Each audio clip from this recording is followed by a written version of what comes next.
I still remember the way the light buzzed that day. Too bright, too cold. It was mid-July, the kind of hot that sticks to your skin like glue the second you leave the house. But inside that Walmart, it felt like a refrigerator. The kind where your fingertips start to sting if you linger too long near the frozen food section. That's what I remember first. The cold, and how everything after it felt off. We'd only been in Spartanburg, South Carolina, for about 8 weeks. My dad got laid off back in Ohio and picked up work at a paper mill down here. My mom was clocking back-to-back shifts at the hospital. Money was tight, and starting over in a town you didn't pick feels like learning to breathe through a straw. So that day it was just me and Jamie. I'm Lena, 17. I watch my brother a lot during the summer. He's 9. Quiet, sweet, smarter than he lets on. It was 2 days before his birthday. We didn't have much, but I figured I could spare a few bucks to make his day feel special. A new toy, maybe a small cake, something to make him smile. Walmart was quiet, unusually so for the middle of a weekday. There was that weird hum in the air, like when a thunderstorm's about to roll in but the sky hasn't decided yet. Jamie ran straight to the toy aisle. It was his favorite place. I let him go ahead while I pushed the cart behind, scanning a list we'd scribbled out that morning. He was holding a dinosaur figure, one of those Jurassic World ones with the swinging tail, when I noticed the man. Standing still, a little too still. He was maybe late 30s, tall, wearing a beige hoodie, the kind people wear when they don't want to be noticed. His jeans were faded and stiff. His sneakers were white once, but now stained and scuffed near the soles. He was standing near the clearance shelf, not looking at toys, not touching anything, just staring. Not at me, not at Jamie, just in our direction.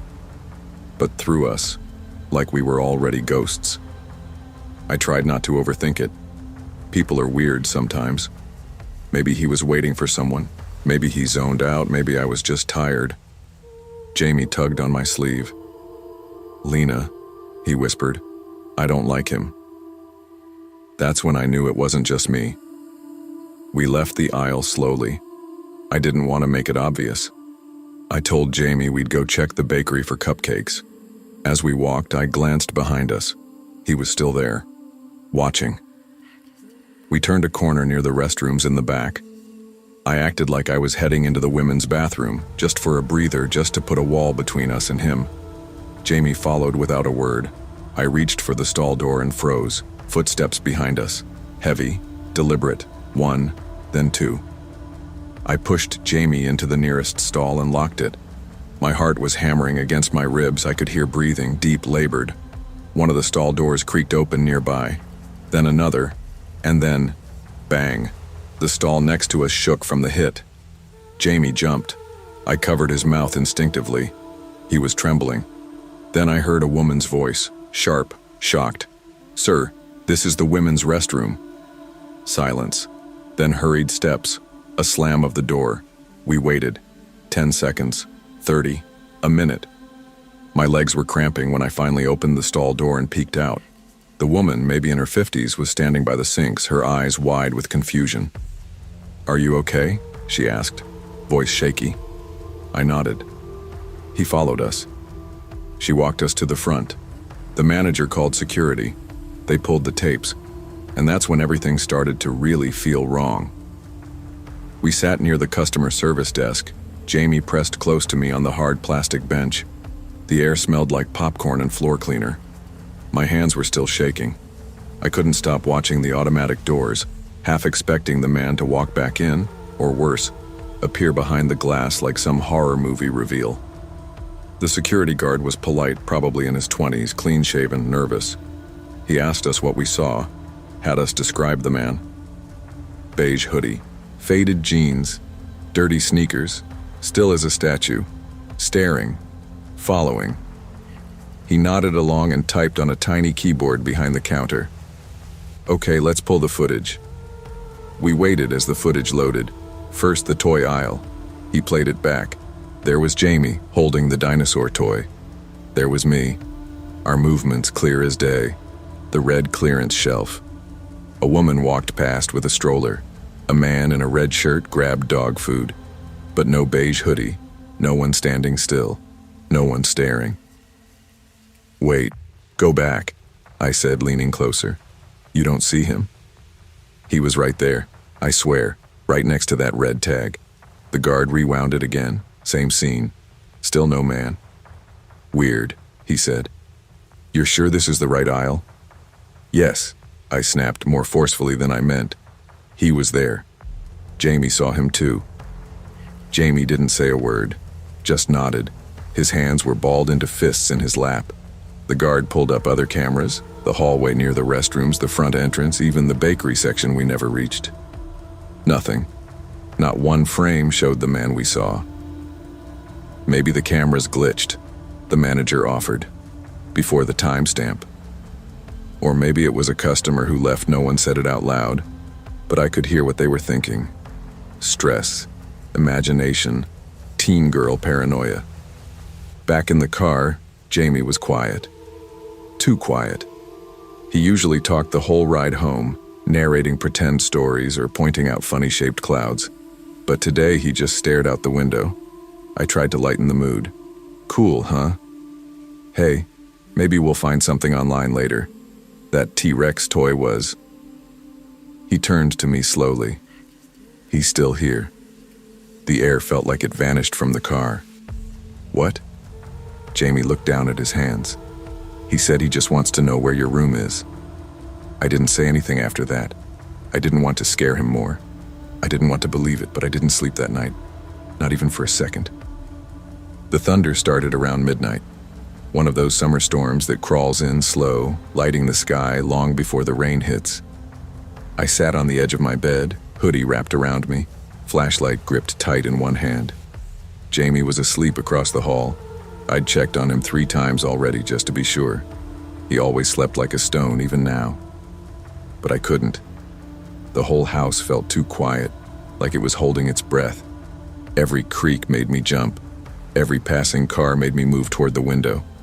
And then around 2:17 a.m., it happened. The doorbell rang. Twice. Ding dong. Pause. Ding dong. I didn't move. My body froze like it didn't belong to me. Our porch light was motion sensitive, it hadn't come on.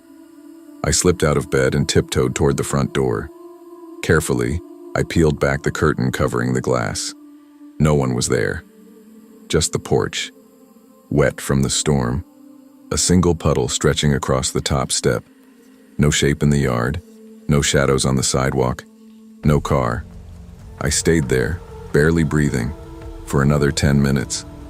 Then I went to the back of the house and checked the locks. Every door was still bolted, every window still shut. Still, I felt watched. Morning couldn't come fast enough. The sky lightened around 6:15, that heavy storm haze turning blue-gray. I finally opened the door to see if there had been any sign someone had actually come. There were no footprints, but there was a scratch. Low on the bottom of the door, just above the rubber weather strip. Thin, but deliberate. A line maybe 6 inches across. I ran my finger over it and felt how deep it went, through paint, into the wood. Later that day, when I asked Jamie again, half hoping he'd say it was all just a weird joke, he just looked up from his cereal and said, "He likes to hide now, so you don't tell." I didn't ask what that meant. I didn't want to know. We stayed inside most of that week. I told our parents I wasn't feeling well. They were too busy to ask questions. I made excuses not to take Jamie back to the store, not to leave the house at all. But each night something new happened. First it was the doorbell, then the porch motion light flickering without reason, then came the scraping sounds. Soft at first, like twigs across the siding, then louder, closer. One night I heard something move across the roof. I was unraveling. I knew it. But it didn't feel like a story I was telling myself. It felt like something that had followed us, attached itself, and I didn't know why. Then Jamie started talking to it. At night, I'd hear him whispering. Not pretend play, not the way kids do with action figures or imaginary friends. These were full sentences, Conversations, pauses like he was listening. One night I cracked open his door. He was sitting up in bed facing the window. "No," he said softly. "She's not mean. She's just scared." A beat of silence. "I can't tell you. She said not to." That's when I stepped in. "Jamie," I said. "Who are you talking to?"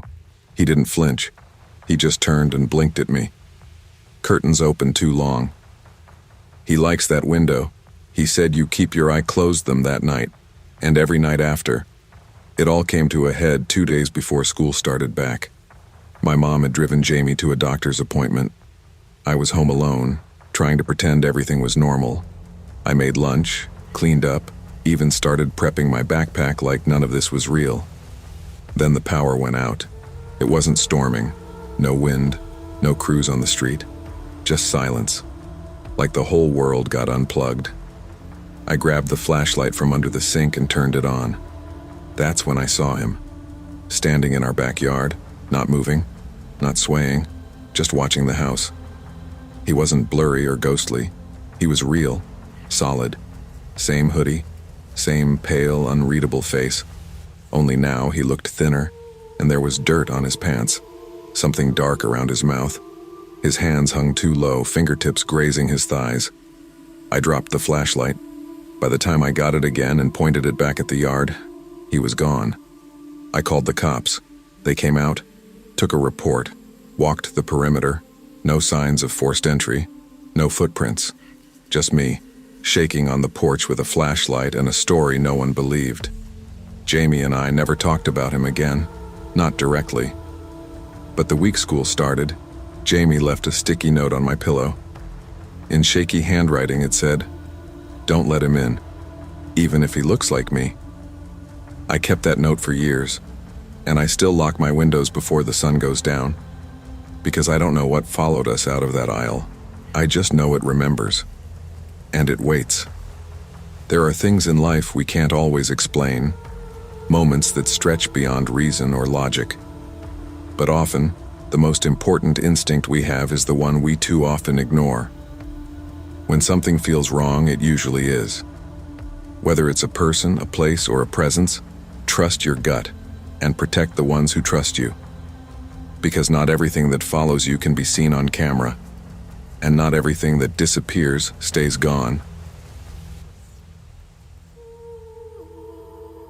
You don't plan on ending up in a guard shack. You don't sit through 4 years of college dreaming about graveyard shifts in a prefab box beside a warehouse that smells like burnt pallets and exhaust. But life doesn't really care about your plans.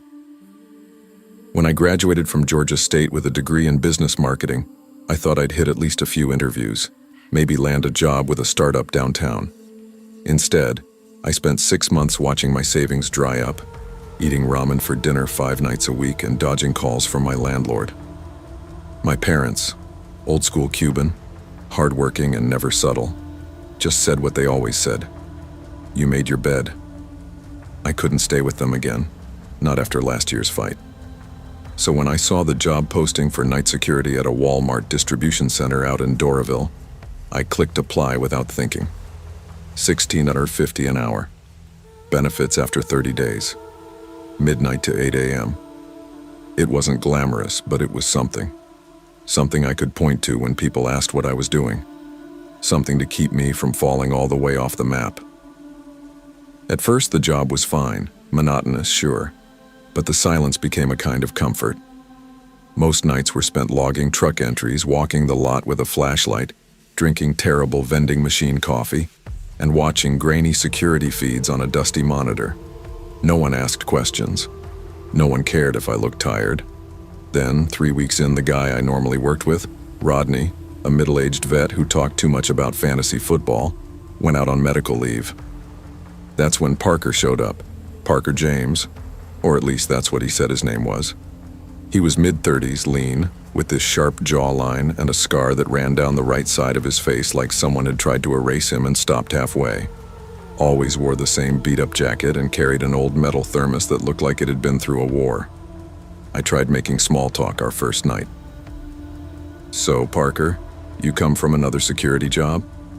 He shook his head. Oil rigs, out west. Oh, I said, that's different. Lots of silence out there too. Then after a pause he added, places where no one comes looking if you disappear. I laughed a little. He didn't. He wasn't rude exactly, just distant. Like his mind was always 2 steps ahead of the moment. But over time he opened up. A little. Told me he used to drive muscle cars back when gas was cheap. Loved Clint Eastwood movies. Once rigged his own home security system using parts from a junkyard and an old camcorder. Still, there was something off about him. He never checked in at the front desk, never clocked out. The supervisor just waved him through like he wasn't worth the trouble of paperwork. I figured he was one of those off-the-books guys. Someone with too much baggage for HR to handle, but too useful to let go. He saved my life the night the bullets came through the window. But I didn't know then just how deep that story went, or how much danger followed him here. It was just after 1:30 a.m. on a Thursday when everything changed. Parker and I were sitting in the shack, watching the cameras. The night was unusually still. No trucks scheduled until 3. The lot was empty except for a few parked semis and the rows of yellow safety bollards that glowed under the floodlights. I remember the air smelled faintly like burnt oil and someone's half-smoked cigarette. The monitors flickered. A brief power surge, nothing major, happens sometimes when a machine's charging on the dock. I stretched and stood to pour more coffee when Parker froze mid-sip.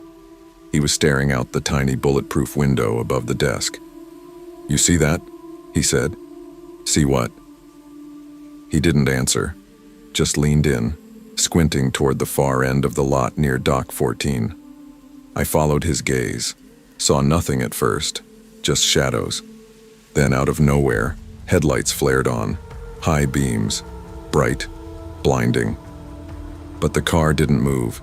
The engine didn't hum. No tires crunched gravel, just lights. Then Parker tackled me, hard. I hit the floor, elbow scraping the concrete. "What the hell, man?" Before I could finish, the window behind us shattered. Glass exploded inward. Something slammed into the wall above the desk, then another. The coffee pot exploded. Bullets. I barely had time to breathe. We ducked behind the desk. I could feel the sting of glass in my arm, blood trickling. Parker yanked a revolver from his backpack like it was second nature. "You brought a gun?" I shouted. "I don't leave home without it anymore," he muttered, loading it with practiced hands. Then a voice from outside, muffled but unmistakable. "Hand over McCabe, now." I turned to him. "Who the hell is McCabe?"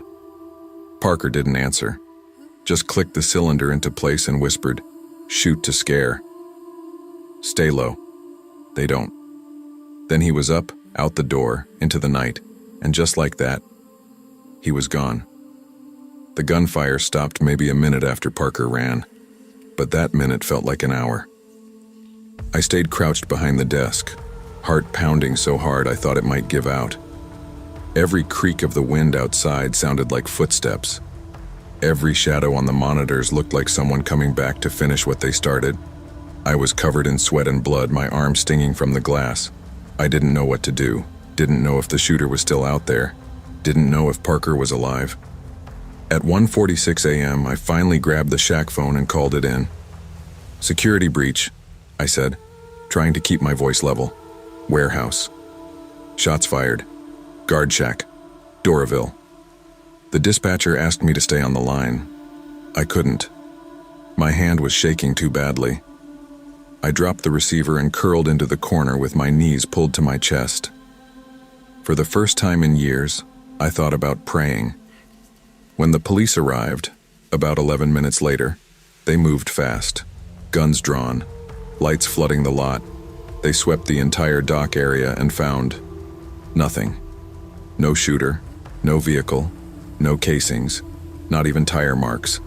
Just shattered glass, a trashed security desk, and me, trembling in a blood-specked jacket. They asked me questions I didn't know how to answer. Did I see the shooter? No. Do I know anyone named McCabe? No. Was I sure I hadn't seen the license plate on the vehicle?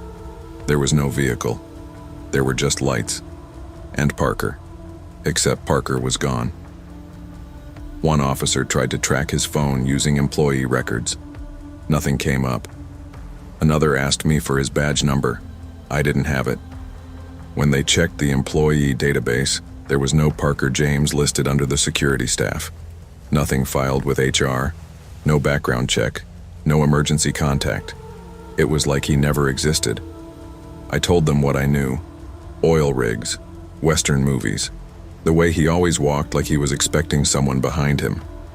They took it all down, but looked unconvinced. A detective, older guy, thick accent, tie loosened halfway, pulled me aside later. "You sure he said his name was Parker James?" I nodded. That's what he told me. He glanced down at a notepad, officially just in chatter. "We think that was an alias. We've seen that name before. Not what kind of chatter." He looked up.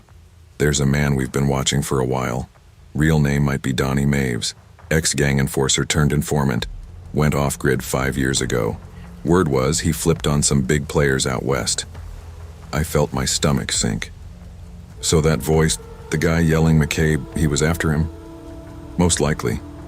And if that's true," he said, "you weren't the target." I didn't say it out loud, but the thought was loud in my head. What if they think I know where he is now? I lasted 4 more nights on the job.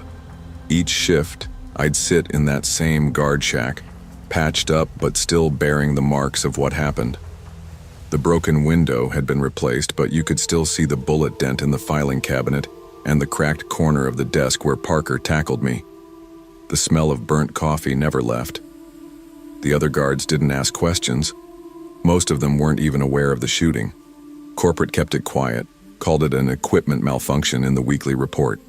A safety memo about environmental awareness went out, like we were supposed to be on the lookout for stray raccoons or faulty forklifts. But I knew better. Parker had vanished like smoke. No phone, no trail, no trace. The more I thought about it, the more certain I became that he knew this would happen. The way he moved, the way he avoided the cameras, the way he never once looked surprised, like he'd been waiting for it, and I'd been pulled into his shadow without even knowing it. By the 5th night, I couldn't take it anymore. I handed in my badge to a sleepy supervisor who barely glanced at me. He said, chuckling, "Burned out already?" "Something like that," I said. I packed my apartment the next day and moved across town. Found a job with a print shop that paid less but didn't require looking over my shoulder. Still, sometimes at night, when the hallway's too quiet or the pipes creak just wrong, I'll hear it. A knock. Soft. Slow. Just once. Then silence. It's been 3 years since I left that job, and I still think about him sometimes. Parker, Donnie, whatever his real name was. I think about that look he gave me right before he ran. This flicker of guilt, or maybe regret. Not fear, not panic. More like he knew this was the end of the road, or maybe just the next stop. I've never told anyone the full story. Not my parents, not my friends. And definitely not anyone who might ask questions about a man who no longer exists on paper. But writing this down now, I think part of me just wants to remember him the way I saw him. Flawed, strange, maybe dangerous, but not evil. He could have let me die that night, but he didn't. He pulled me to the ground, got me out of the line of fire. That has to count for something. There's a part of me that hopes he made it, that he got far enough, found a cabin in the woods or a safe name in a new city. But deep down, I know better. People like him don't get to retire. They just disappear. Like ghosts with real scars and names no one remembers. Not every danger comes with warning signs. Sometimes it walks beside you, silent and unnoticed, until the moment it snaps into view. The people we meet carry stories we may never know, stories that can change ours forever. Trust your instincts, pay attention, and never assume the quiet ones have nothing to run from. Because sometimes what they're running from might already be closer than you think. Long before I ever saw the man behind the bags, I already knew the garden center was different. It's quiet, for one thing. That kind of quiet that creeps in under fluorescent lights and makes every shift feel a little surreal. That Tuesday in October, I was working a shift I wasn't even supposed to take. Swapped out with Janelle so I wouldn't have to run into my ex. Yeah, I'll admit it. I was still avoiding her. Heartbreak clings to places like Walmart. You can't walk 2 aisles without bumping into ghosts. I worked part-time, mostly in the outdoor section, garden center, mulch, patio chairs, ceramic planters. Nothing glamorous, but it gave me space. Customers were fewer, co-workers left you alone, and I could just fade into the stacks of fertilizer and lawn gnomes and pretend I was anywhere else. It was close to 5 p.m. The sun was already low, casting long gray streaks across the concrete. Wind was picking up outside, rattling the chain-link fences stacked with birdseed and fake terracotta pots. I was alone, restocking the sale items left from the end of summer blowout, when I heard it. A soft rustle from behind the fertilizer wall. Could have been a raccoon. We'd had a few over the summer. One got into the Miracle-Gro and nearly scared old Marvin from paint into retirement. I stepped around the corner, thought I'd find a squirrel or a loose bag leaking onto the pavement. But instead I saw him. A man crouched behind the bags of fertilizer like he'd fallen there. Torn hoodie, sunken cheeks, dirt smeared across his neck and jaw. His hands were shaking. Not twitching, not fidgeting, shaking, pale as printer paper, and barefoot. I stopped in my tracks. "Sir, you all right?" I asked, instinctively checking for a badge or any kind of uniform. Nothing. He was maybe 35, maybe older. Hard to tell. He looked like he hadn't slept in a week. He didn't answer right away, just kept muttering something under his breath, his eyes flicking upward to the ceiling over and over. Then he said, hoarse and low, "They're still up there, watching. Don't go near the ceiling lights." His hand shot out and grabbed my sleeve. I swear to God, it was like ice. "I'm gonna get someone, okay?" I said carefully. "Something? You might be hurt. You need water," or his eyes, milky, unfocused, locked on mine. Plastic panels. They know when you look away. "They see through the fixtures, he said. The eye radioed it in. By the time security showed up, the guy wasn't fighting. He let them lift him to his feet. Just kept mumbling. Said something about escaping the loop. About patterns in the roof tiles. I filled out the incident report like I was trained. Checked the right boxes. Talked to Rick from maintenance who'd helped carry him out. Then I went home. Tried to shake it off. But the next day, something strange happened. I mentioned the whole thing to Sherry, the assistant manager on duty that night. "What man?" she asked. I laughed, thought she was joking. "The one who collapsed near the bags. I filed a report. Rick was there." Sherry blinked at me. "There's nothing under your name," she said. "Dream or something?" "You sure this wasn't yesterday?" Or her tone made me feel stupid. I even started to doubt myself. But I remembered that guy's grip, the way he looked up at the ceiling like it held something alive. You don't forget something like that, not unless something wants you to. Saturday rolled around and the garden center felt colder than usual. Not just from the weather, though the temperature had dipped, but something in the air, stillness. That kind of heaviness that makes you check over your shoulder even when you're alone. I was helping a new temp, Kendra, organize leftover patio chairs. She was all energy and bubblegum optimism, talking about starting college in the spring and how excited she was for Halloween. I wasn't much in the mood for small talk, but I nodded and smiled when it felt appropriate. When we hit a slow stretch in the shift, I decided to ask Rick from maintenance about what happened. Just to reassure myself, I wasn't losing my mind. "Hey Rick," I said. "You remember Tuesday night? That guy behind the fertilizer wall?" Rick looked up from his clipboard, then paused. "You mean the one that collapsed? Curled up like a baby? Yeah, I remember." My shoulders relaxed a little. "Report." Rick squinted. "What?" "Good, I thought I was going crazy. Sherry said there wasn't any weight. Which time are you talking about? He lowered the clipboard. Cam. That same guy showed up 2 years ago. Same exact spot. We had to call an ambulance. He kept whispering about things in the lights. Then he disappeared from the hospital that night. I stared at him, trying to process. No, this was 4 days ago. Rick frowned. You serious? I saw him, talked to him. His hoodie was torn at the shoulder, and he had a scar here. I pointed to my temple. Rick's face drained of color. Never forgot his feet. That's the same guy. Cam, that's the same guy. The barefoot guy. I laughed, but it came out dry and shaky. That's not possible. Rick didn't laugh. I know, but he never aged. Same voice, same look. I didn't sleep well that night. The fluorescent lights in my apartment flickered once around 3 a.m., and I couldn't stop thinking about that guy's voice, raspy and urgent. They see through it. Something inside me was starting to believe he wasn't just talking nonsense.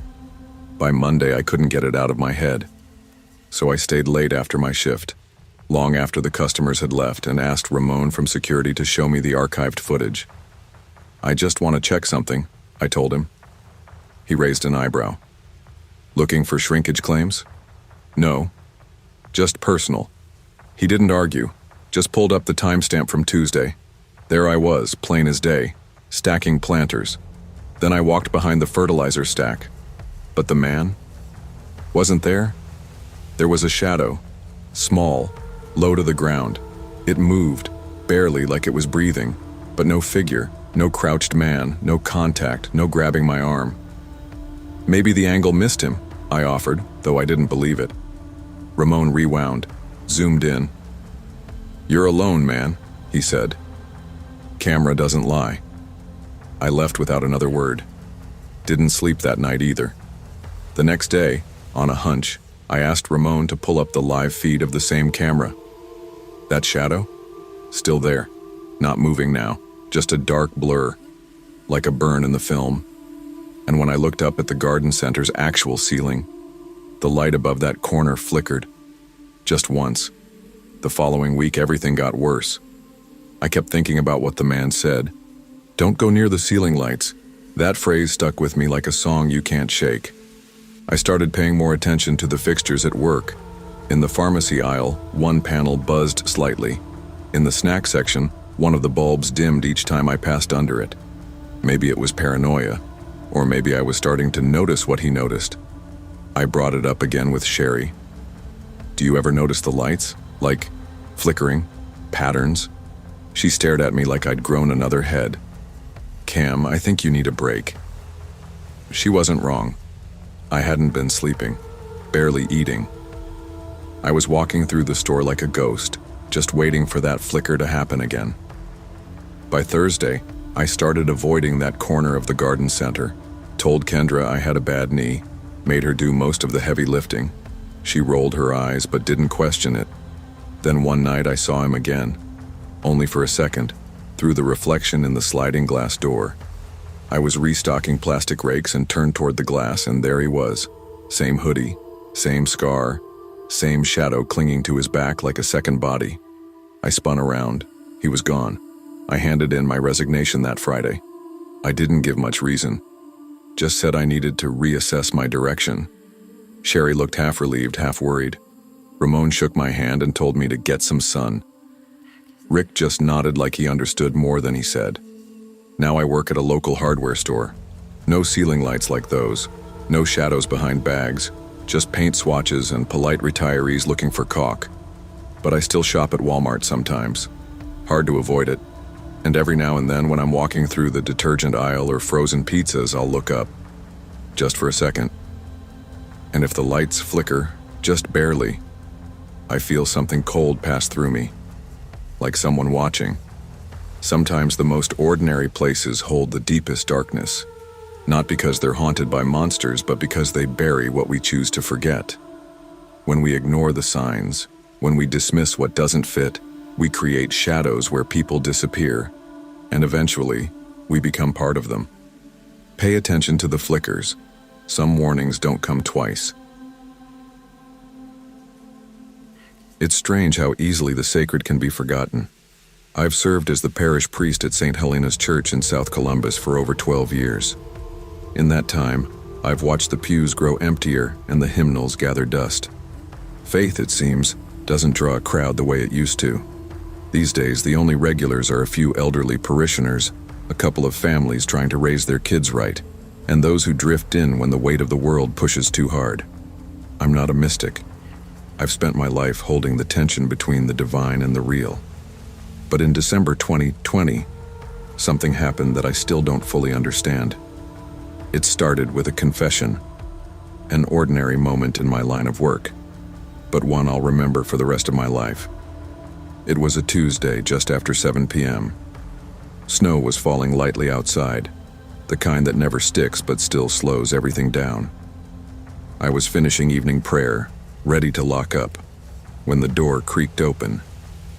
A man stepped inside, wrapped in a thin jacket, his eyes darting like he was being followed. He didn't give a name, just sat down, crossed himself awkwardly, and whispered, "Confess something. I don't know if it's a sin or something worse. I need to." He told me he worked the night stock shift at the Walmart up the street, High Street, near the freeway. Said he was unloading a damaged pallet behind the pharmacy section when he found something tucked deep inside a box that didn't belong. Not merchandise, not packaging. A small glass vial, wrapped in what he described as velvet cloth, old, hand-stitched, with a faded cross. I figured it was medical, he said, like some discontinued sample or old shipment. But when he touched it, he said he felt a tightness in the air, a kind of static tension, like the world paused for a moment, and then he saw her. A woman, he said. Long black dress, face covered by a veil. She doesn't walk, just hovers near the ceiling. I only see her in reflections, security monitors, metal shelves, freezer doors. I've heard confessions shaped by drugs, trauma, mental illness. But there was something in his tone, shaken, raw, terrified, that settled into me. He looked up, desperate. "Father, I can't sleep. I see her even when I blink. I need you to take it. The cloth. The vial. I'll drop it off here tomorrow night." I told him I would, not because I believed, but because I saw how much he needed to let it go. I offered prayer. He refused. He never came back. 2 nights later, I got a call from Edna, one of my parishioners. 74 years old, works part-time cleaning overnight at that same Walmart. Always faithful, always practical. But that night, her voice trembled. "Father, something's not right here," she whispered. "There's a cross, marked in wax, right behind the pet food shelves. Wasn't there yesterday?" And one of the young guys screamed when he saw it. Said it was glowing. Glowing. I told her I'd come by. She didn't want to stay. Said she'd meet me outside. The store was still open, though quiet. Holiday shopping crowds had thinned. I met with Carl, the night manager, young, serious, polite, the kind who never gets enough sleep. He was skeptical, but let me in.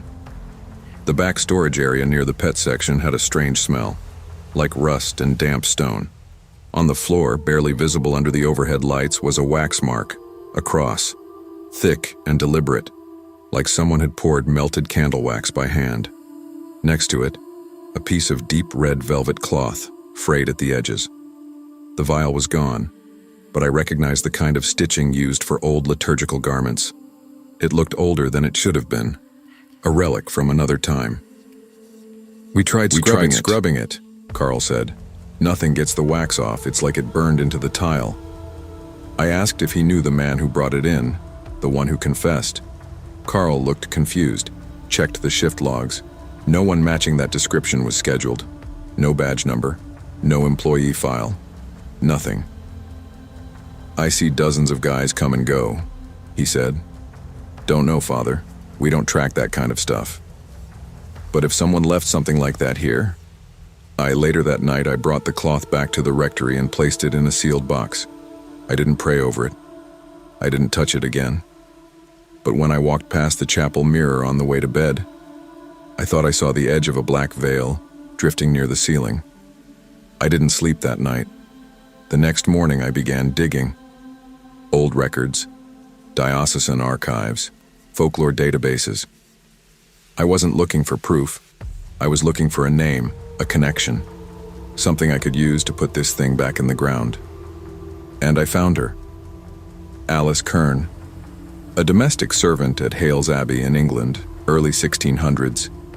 She worked in the kitchens. No family, no formal education. 1 year before she disappeared, a sacred relic went missing from the Abbey's reliquary.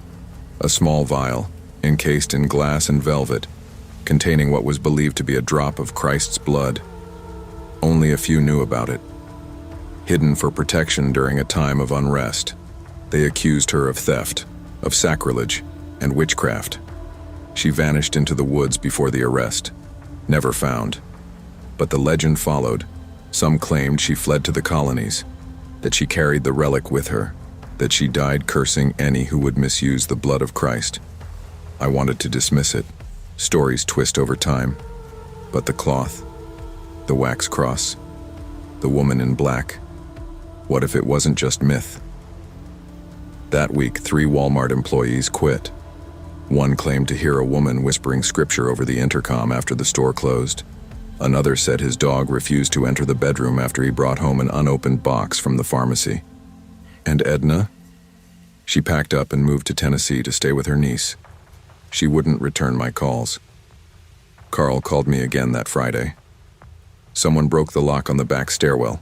No signs of theft, but the cameras glitched. We lost footage from 2 to 2:13 a.m. I asked if the cloth was still in the office. He hesitated.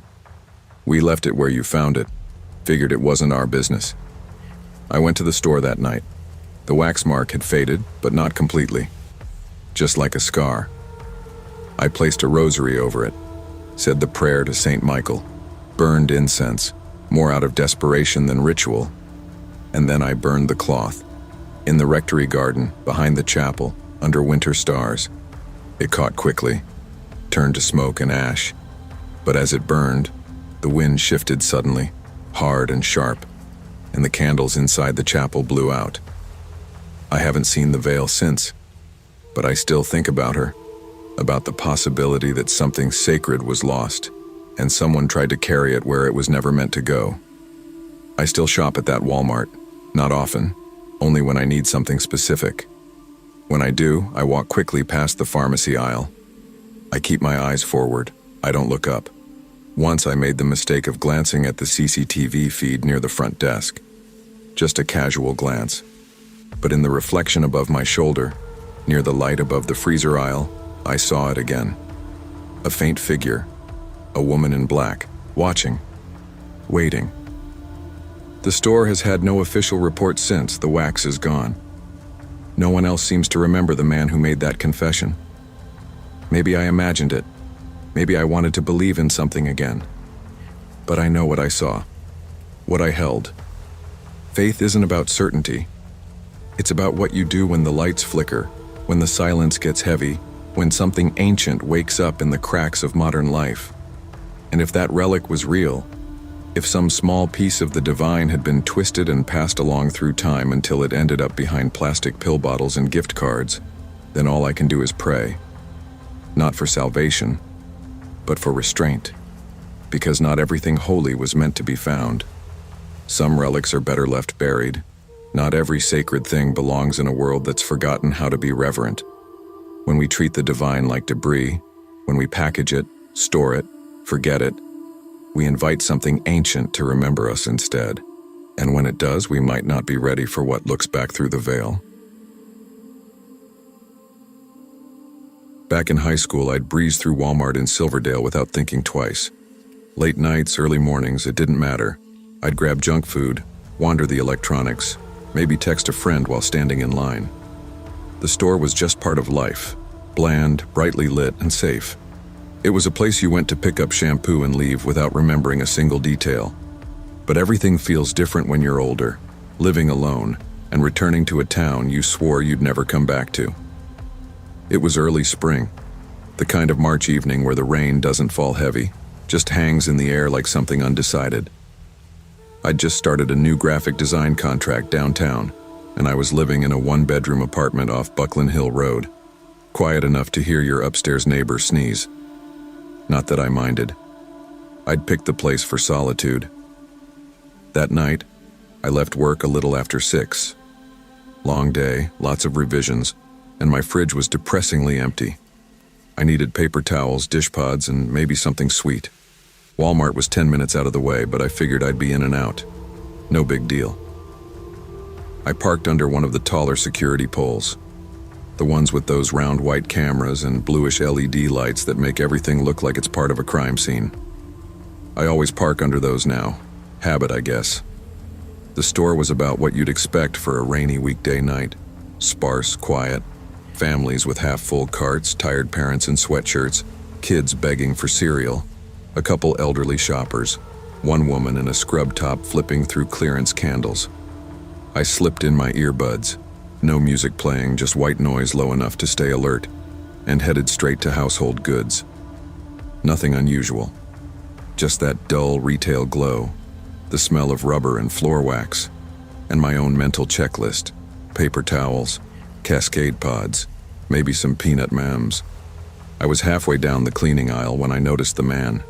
He was maybe in his late 30s, early 40s, worn black windbreaker, brown beard that hadn't been trimmed in a while. His cart was empty. That stood out more than anything. Just an empty, echoey thing he pushed, like it gave him permission to be there. At first, I thought nothing of it. People wander, right? But then I realized he'd been behind me in the snacks aisle too.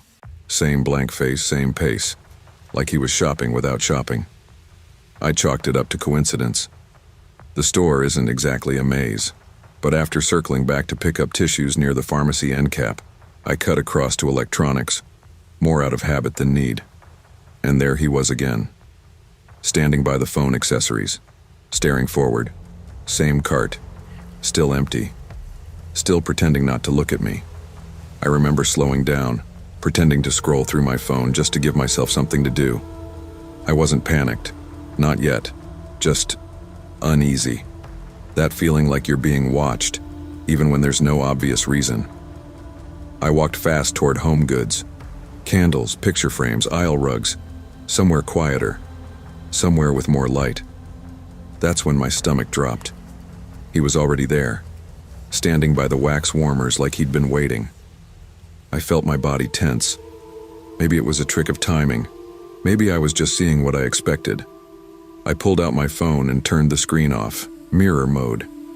Tilted it just slightly to check behind me. He was still there. Close.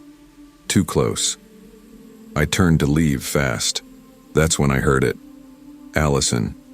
A whisper. Not loud. Not dramatic. Just close. I whipped around, heart thudding. No one. Just wax warmers and aisle lights. And him, turned away now, examining a random box like it meant something. That's when the fear became real. He knew my name. There's something specific about fear that hits you in a retail store. It's not the full-blown panic of an alleyway or a locked door. It's quieter, slower, like your body is trying to figure out if it's allowed to freak out in a place where nothing bad ever really happens. But I knew what I heard. My name, soft, deliberate. Not a shout, not a coincidence. Someone in that aisle knew me. I didn't want to make a scene. Honestly, I didn't even know how. I just walked, fast, straight toward the front of the store. I remember passing a woman holding a storage bin and a teenage cashier leaning against a cart corral. Everything felt normal. Too normal. The self-checkout area was half full. I scanned my things. Paper towels, detergent pods, a bag of pretzels I didn't even remember grabbing, and paid without looking up. I didn't want to know if he was behind me again. The receipt printed. As I stepped forward toward the exit doors, I spotted him one more time. No cart this time. No pretending. He was just standing near the coin machine by customer service, hands in his pockets, watching, not browsing, not distracted, watching me. I forced myself to stay calm, even as adrenaline buzzed up my spine. I approached a security guard nearby, a guy in his 20s, arms crossed, checking his phone. "Excuse me," I said, trying to sound casual. "Store. He's just over there by the... I think a man's been following me through the..." I turned to point. The man was gone, not walking away, not blending into the crowd. Just gone. The security guy looked mildly annoyed. "Where is he now?" I don't know," I said. "He was right there." "Did he say anything to you?" "He whispered my name. I don't know how he knew it." He raised an eyebrow. "Do you know him?" "No." He gave a half shrug. "There's not much we can do." Could have been a coincidence. Might have just left. If he didn't do anything, he wasn't unkind. Just tired. Probably used to dealing with weird complaints. I nodded and mumbled a thank you, even though my hands were starting to shake. Outside, the rain had picked up. Not heavy, just that steady northwest drizzle that soaks you without warning. My car was close, thank God, and I walked quickly, scanning the lot. Nobody followed me. I unlocked the car, got in, and slammed the door. Locked it, double-checked the back seat. My heart was still racing. I put the receipt in the console, started the engine. That's when I saw him again, across the lot, 2 rows over, sitting in a black Honda, lights off, not moving, just watching. He wasn't pretending now, no disguise. He sat there in the dark with that same empty stare. No phone, no one else in the car, just him. Like he was waiting to see if I noticed. I didn't even back out properly. I yanked the wheel, rolled over the curb slightly, and took off toward the far exit of the parking lot. I didn't go straight home. I drove around. Down random residential streets I barely knew anymore. Past the elementary school, through the dark corners of old neighborhoods I used to ride through on my bike. I checked my mirrors every few blocks. My heart didn't slow down until I hit the turn-in for my apartment complex. I parked under the lights, sat there, waited. Nothing. But I didn't sleep that night. Not really. And I didn't go back to Walmart for weeks. It was a Thursday night when I got the message. 2:17 a.m. I'd finally fallen asleep on the couch after hours of tossing and turning, phone clutched in my hand like a shield. I remember the buzz woke me up, just a single vibration. I squinted at the screen. Messenger notification. You forgot your receipt. No name, no mutual friends, just a gray silhouette and a message that stopped my breath cold. I opened it. The picture came with it. It was me. Standing in the candle aisle at Walmart. My head turned slightly, face visible, eyes cast downward. I remembered that exact moment. I'd just started to walk away after hearing the whisper. The photo was taken from no more than 6 feet behind. I dropped the phone. It slid under the coffee table. I didn't pick it up again until morning. By then, the message was gone. The profile had vanished. Not deleted, just scrubbed clean. Facebook gave me nothing but a user not found error. I reported it anyway. I spent the entire next day trying to stay calm. I told myself it could have been a prank. Maybe someone recognized me. Maybe I'd walked past someone from school and didn't remember. But that didn't explain how they knew my name, or why they sent the photo at 2 a.m., or why it looked like it was taken from inches away. I went to the police. I showed them the screenshot I'd managed to save. The officer was polite, but not hopeful. No threats were made, he said. No actual physical contact, no plate number, no name. But he followed me, I said. He knew my name. The officer nodded sympathetically.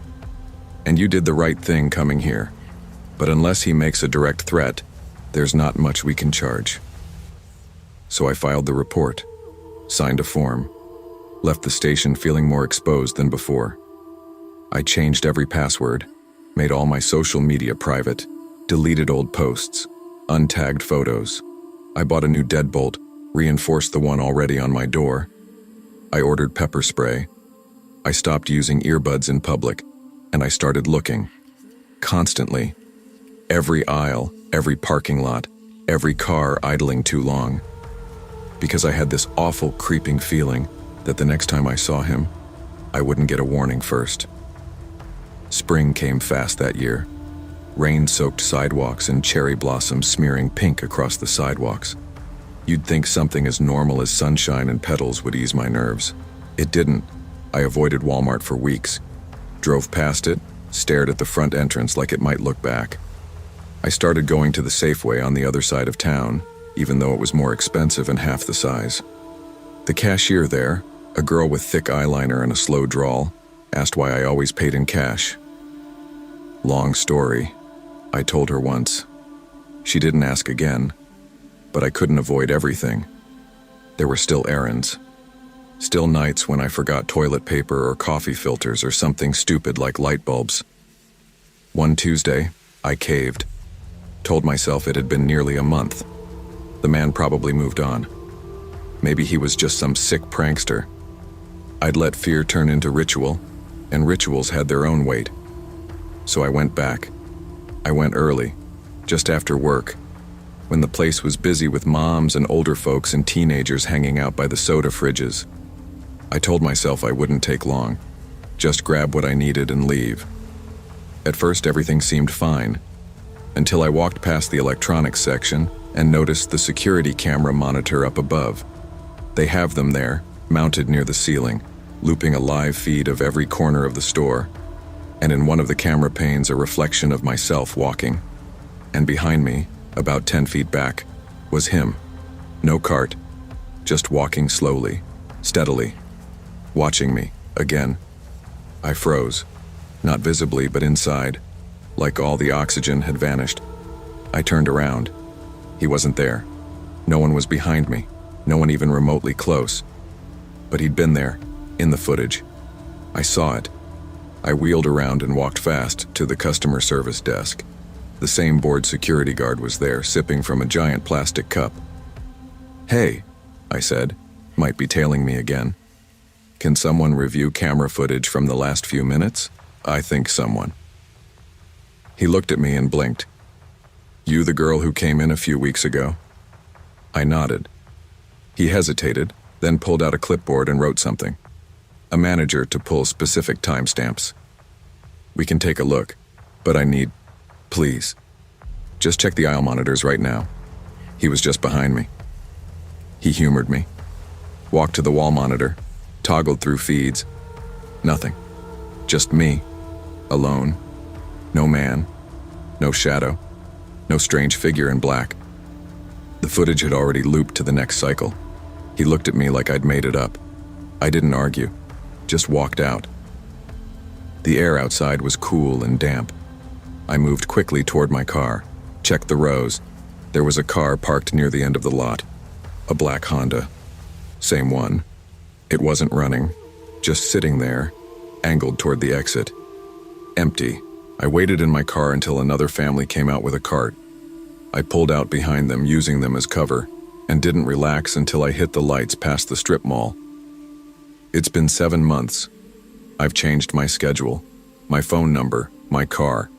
I moved apartments, paid extra for a second-story unit, and picked a building with a gated parking lot. I tell people it's for the view, but I still feel him.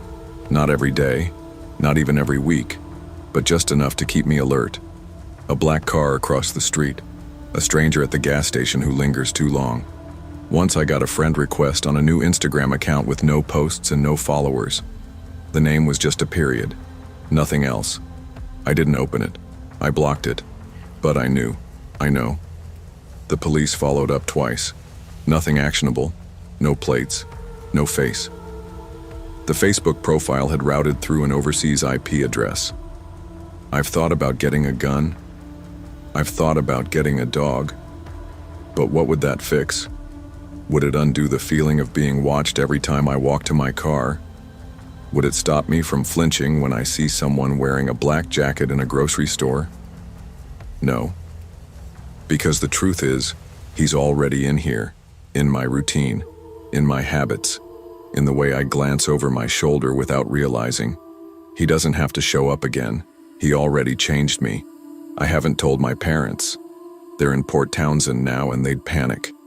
I don't want pity, I don't want fear passed down, I want normal back, but I know now that once someone invades your sense of safety, there's no real going back. One day I found the receipt, the one from that first night, tucked inside a book I hadn't touched in months. I swear I hadn't saved it, but there it was, crisp, folded, and on the back of it, written in the same sharp mechanical scrawl as the Facebook message, I never left. I burned it on my patio grill, didn't sleep that night. I'm better now, mostly. I carry a key alarm. I take different routes. I don't wear earbuds when I walk. I always sit facing the door at restaurants. Sometimes I feel crazy, but I'm not, because someone out there still knows my name. In a world where our lives are increasingly visible, on screens, in photos, in fleeting digital traces, our sense of privacy is more fragile than ever. What happened to me could happen to anyone. A stranger doesn't need to break into your home to infiltrate your world. Sometimes all it takes is one glance, one whisper, one photo. Trust your instincts. Don't dismiss fear just because others do. Be loud, be cautious, be firm when something feels wrong. You're not paranoid for protecting yourself, because you may never know how close someone's truly watching until it's too late. You learn quickly as a single mom working 2 jobs that quiet moments are rare and precious. Evenings when I can take my daughter Ava somewhere simple just to see her face light up are golden, and yet they can also be the loneliest, filled with the noisy silence of my own worries. October in Miami doesn't mean leaves and pumpkins. It means humidity and bright lights, even after sundown. But that Saturday evening felt like fall to me anyway. Maple-scented candles were already out in stores and the air seemed softer, cooler. I just finished my shift at the diner and told Ava we'd stop by Walmart so she could look at the dolls. Her face, bright with hope, made me forget how drained I was. Her small hand squeezing mine. I felt the weight of her trust and I let go of my exhaustion, even for a little while. Just to look, she promised. We arrived around 7:15 p.m. The store was humming, families with carts piled high, that endless audio loop of announcements and store music, the bright fluorescent lights that make everything feel unreal. I gave Ava a few dollars, reminding her of our look, not buy deal. She ran ahead like she'd hit treasure, her curls bouncing, and I followed more slowly, purse tight under my arm, my eyes flicking to my phone every few seconds. The toy aisle was a riot of colors, action figures, board games, stuffed animals. But Ava went straight to the dolls.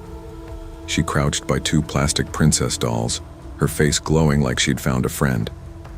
I let her look while I scanned the aisle, just in case, because I knew what the silence of fatigue could hide. It was then that I saw him, standing near the end of the aisle. Mid-40s, paint-splattered jeans, dirty sneakers, hands at his sides, no cart or basket. He was a single figure in the crowd, but his eyes were on Ava.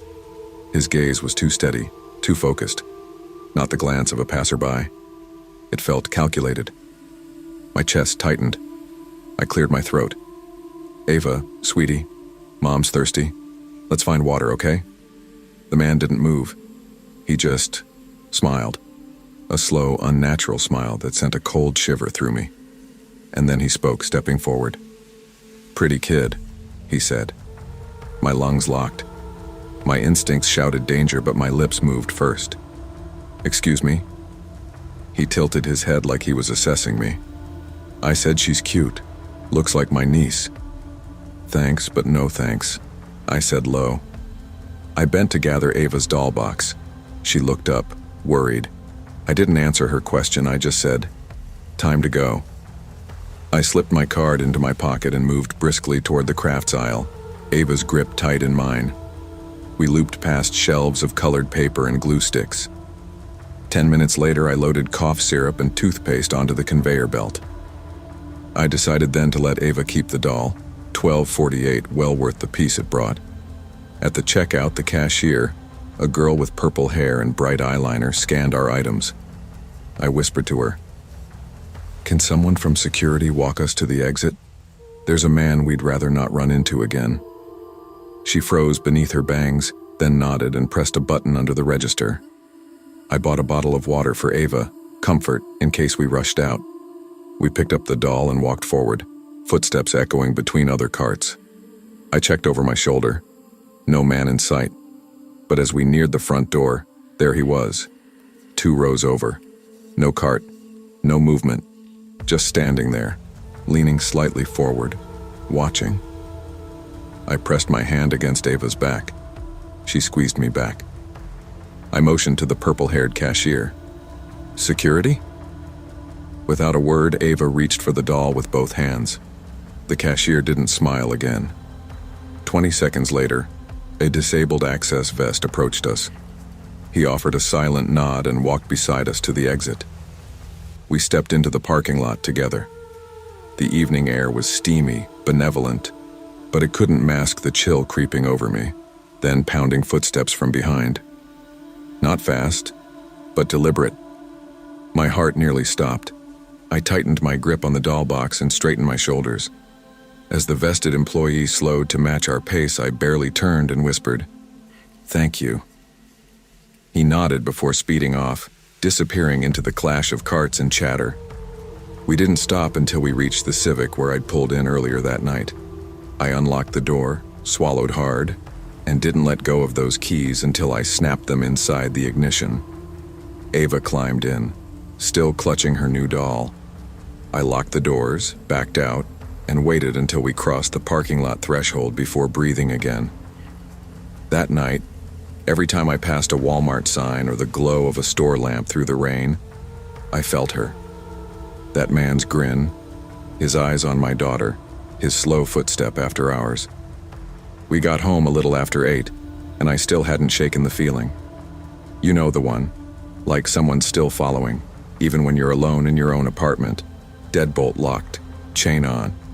I made sure both were secure before I let Ava put the doll on the couch and run to brush her teeth. She was talking to the doll like it had always been hers. I let her name it, sing to it, even tuck it into a towel on the couch. Because behind her joy, I saw the hesitation.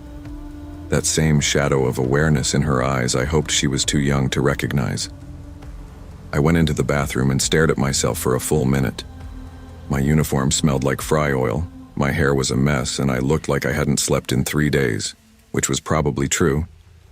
But none of that mattered. What mattered was that a stranger watched my kid, followed her, smiled like he'd already made some kind of choice. After Ava fell asleep in my bed, I wasn't letting her sleep alone that night. I sat on the edge of the mattress scrolling through my phone. I didn't know what I was looking for. Maybe reassurance. Maybe faces. I went to the store's Facebook page, wondering if anyone had posted about a guy hanging around. Nothing. No posts. No mentions. Then around midnight, I called the store myself. A manager answered. Woman in her 40s, sounded tired but sharp. I gave her the short version. I was there around 7:15 with my daughter. There was a man watching her in the toy aisle, paint on his jeans, no cart, no kids. He followed us. Silence on the other end for a few seconds. Then she cleared her throat. Ma'am, can I ask, was he wearing a gray hoodie under the jeans jacket? I think so. You know him? She exhaled slowly. He's been here before, 3 times this week, always in toys, no purchases, no kids. Why is he still allowed in the store? We've called security before. He doesn't touch anything, doesn't steal, doesn't talk to staff. But he lingers, and unless he breaks a rule. I closed my eyes, trying to steady my breath. She continued, her voice lower now, up again. I'll file a report for you. I can flag his presence if he shows I thanked her, hung up, and stared into the dark living room for what felt like an hour. I knew what I had to do. That next morning, I used what little was left on my debit card and bought a better lock online. One of those ones with a keypad and deadbolt. I picked up pepper spray too. I hadn't carried one since college. But this was different. That man hadn't wanted to talk. He wasn't curious. He was waiting. I took Ava to school Monday morning. pretending everything was normal. But when I looked at her through the rearview mirror, brushing her little doll's hair and humming to herself, I realized something. She wasn't pretending anymore. She was scared, not of the dark, not of the man, but of the way her mom had looked when she said, "We need to leave, now." Kids notice more than we think, and even if they can't name it, they feel danger.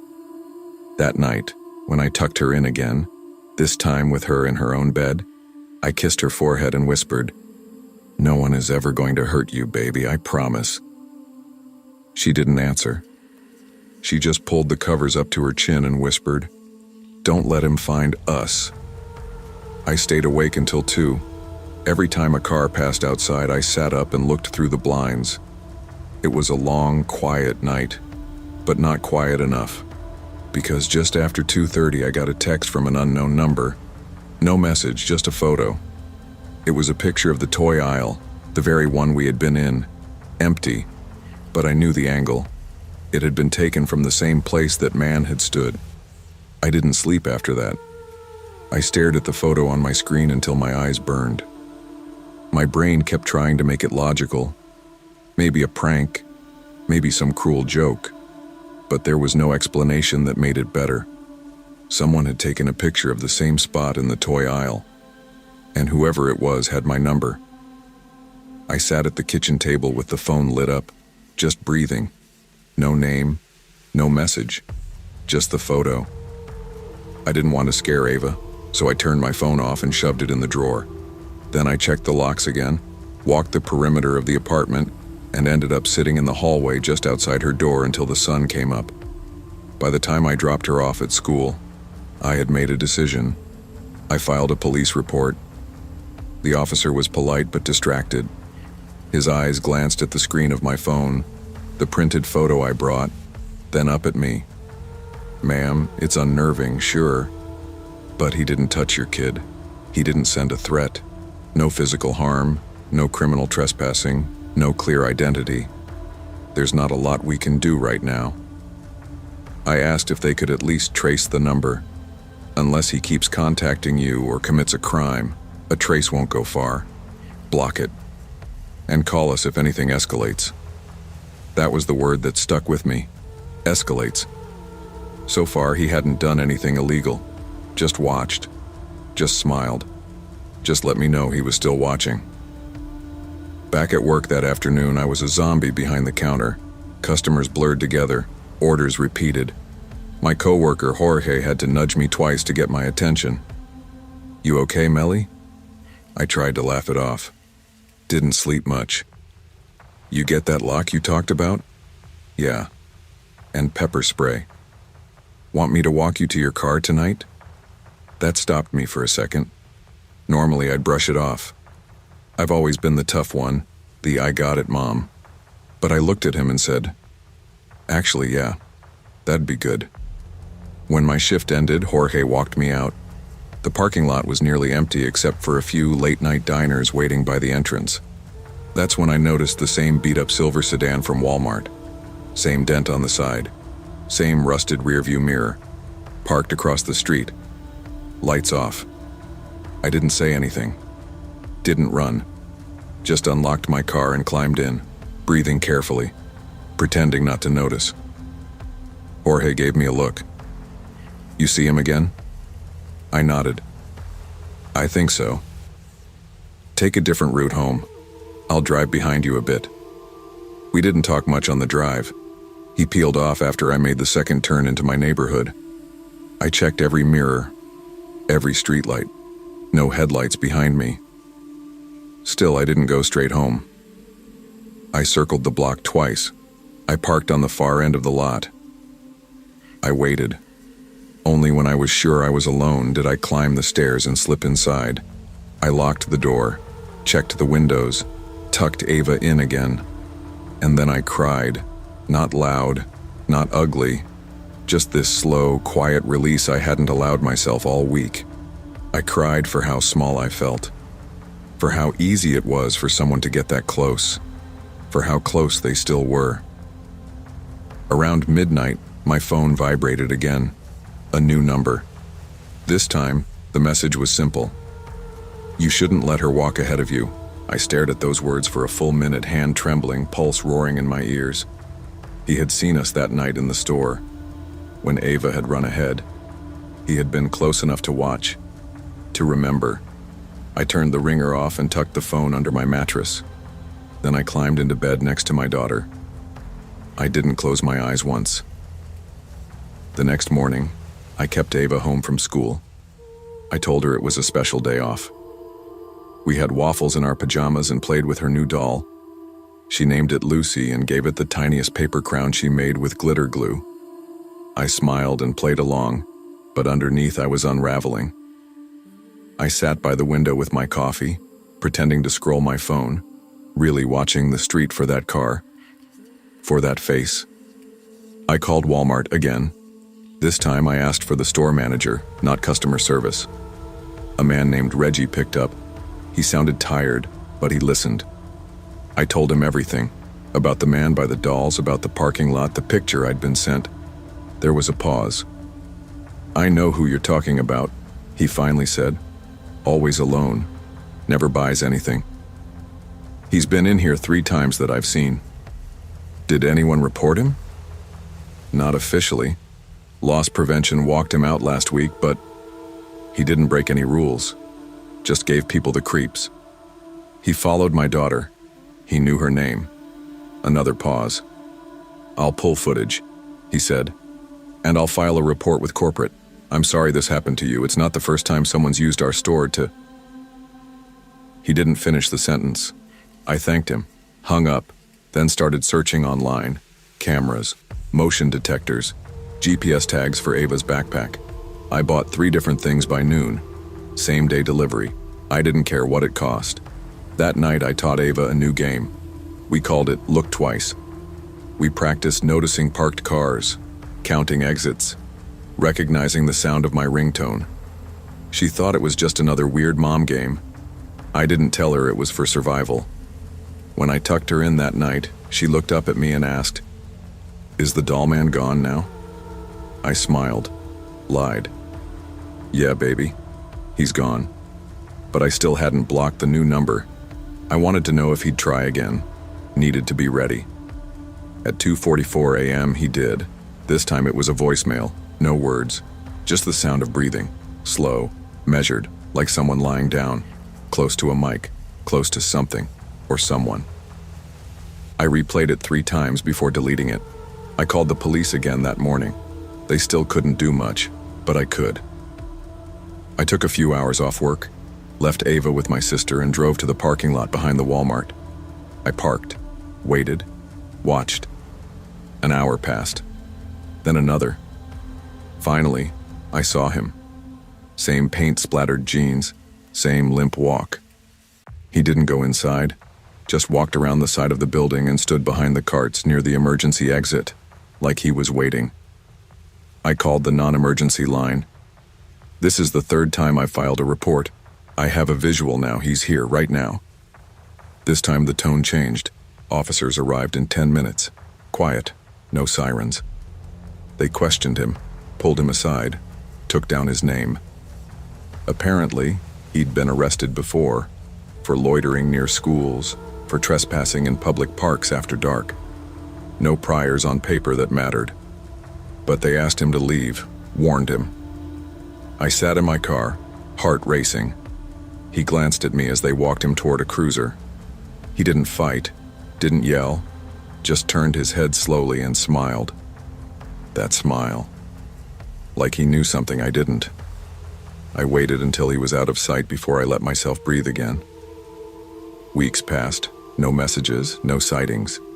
Ava started laughing more again, sleeping through the night. I let her go back to school and even said yes when she asked to go to the park.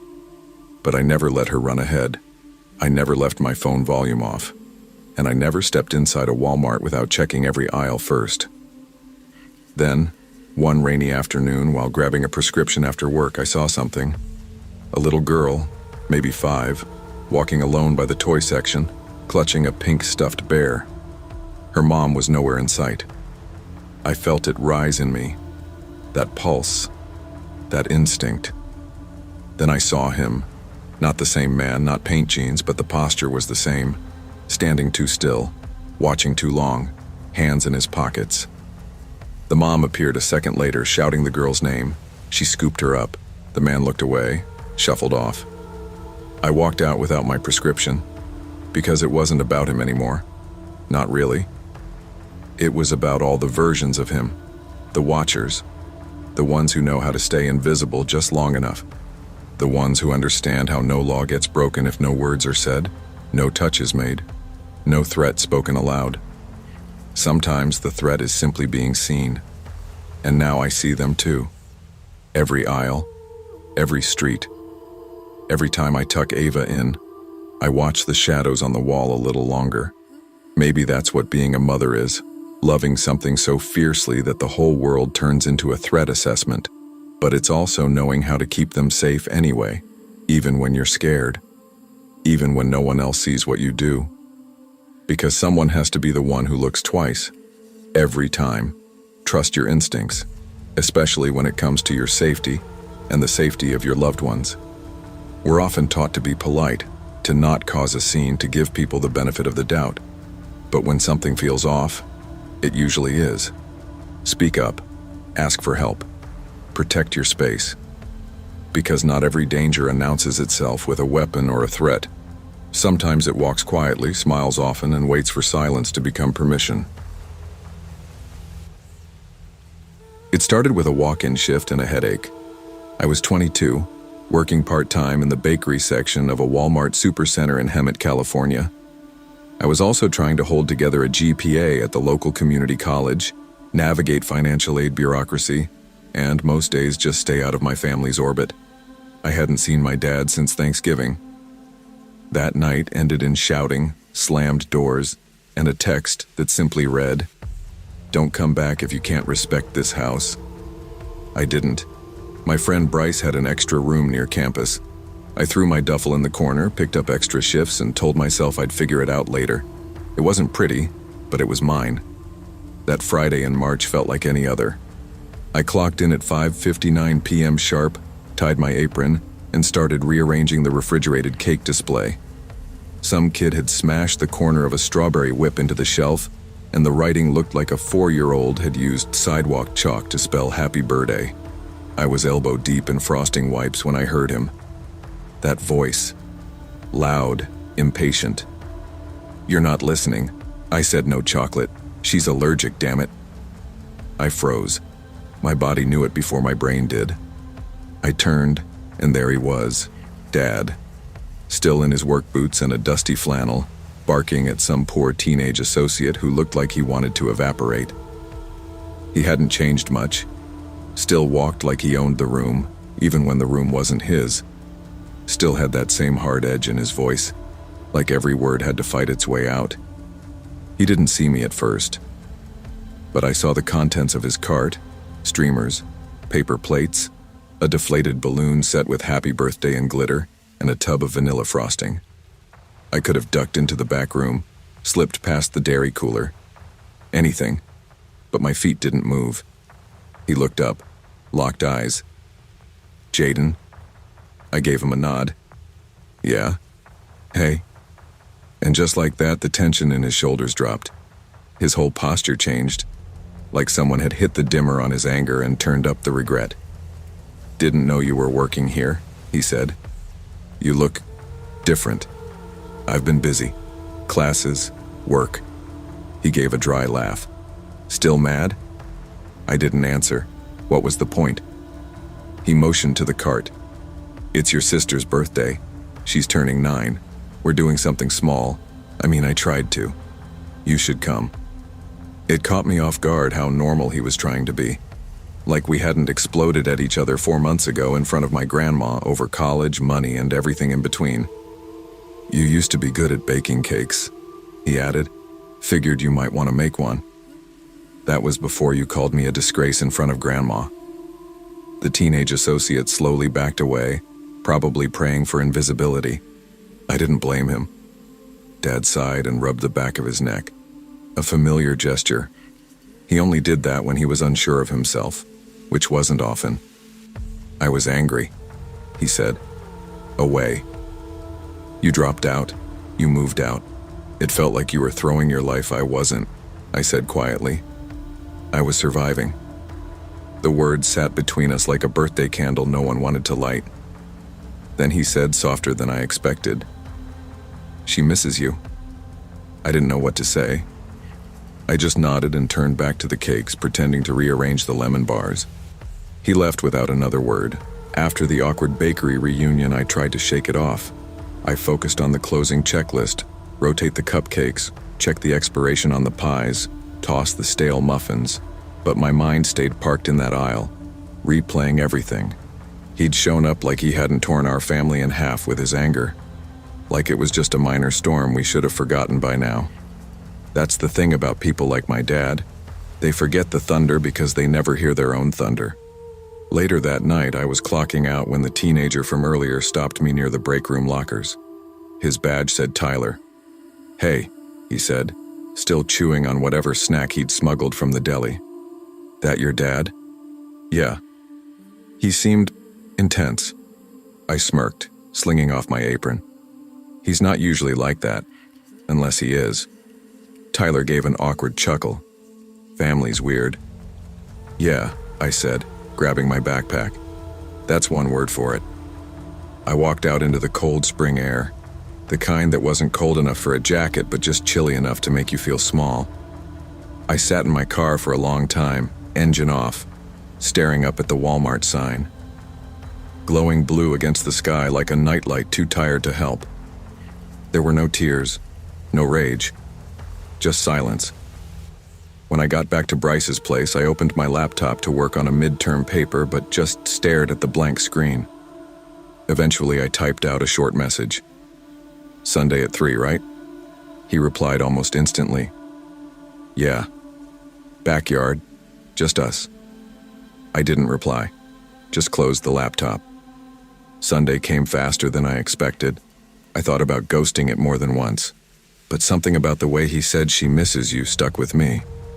I remembered helping her bake her first cookies, holding her tiny hand while she dumped flour everywhere, the way she hugged me when I brought home that pink unicorn cake for her 5th birthday.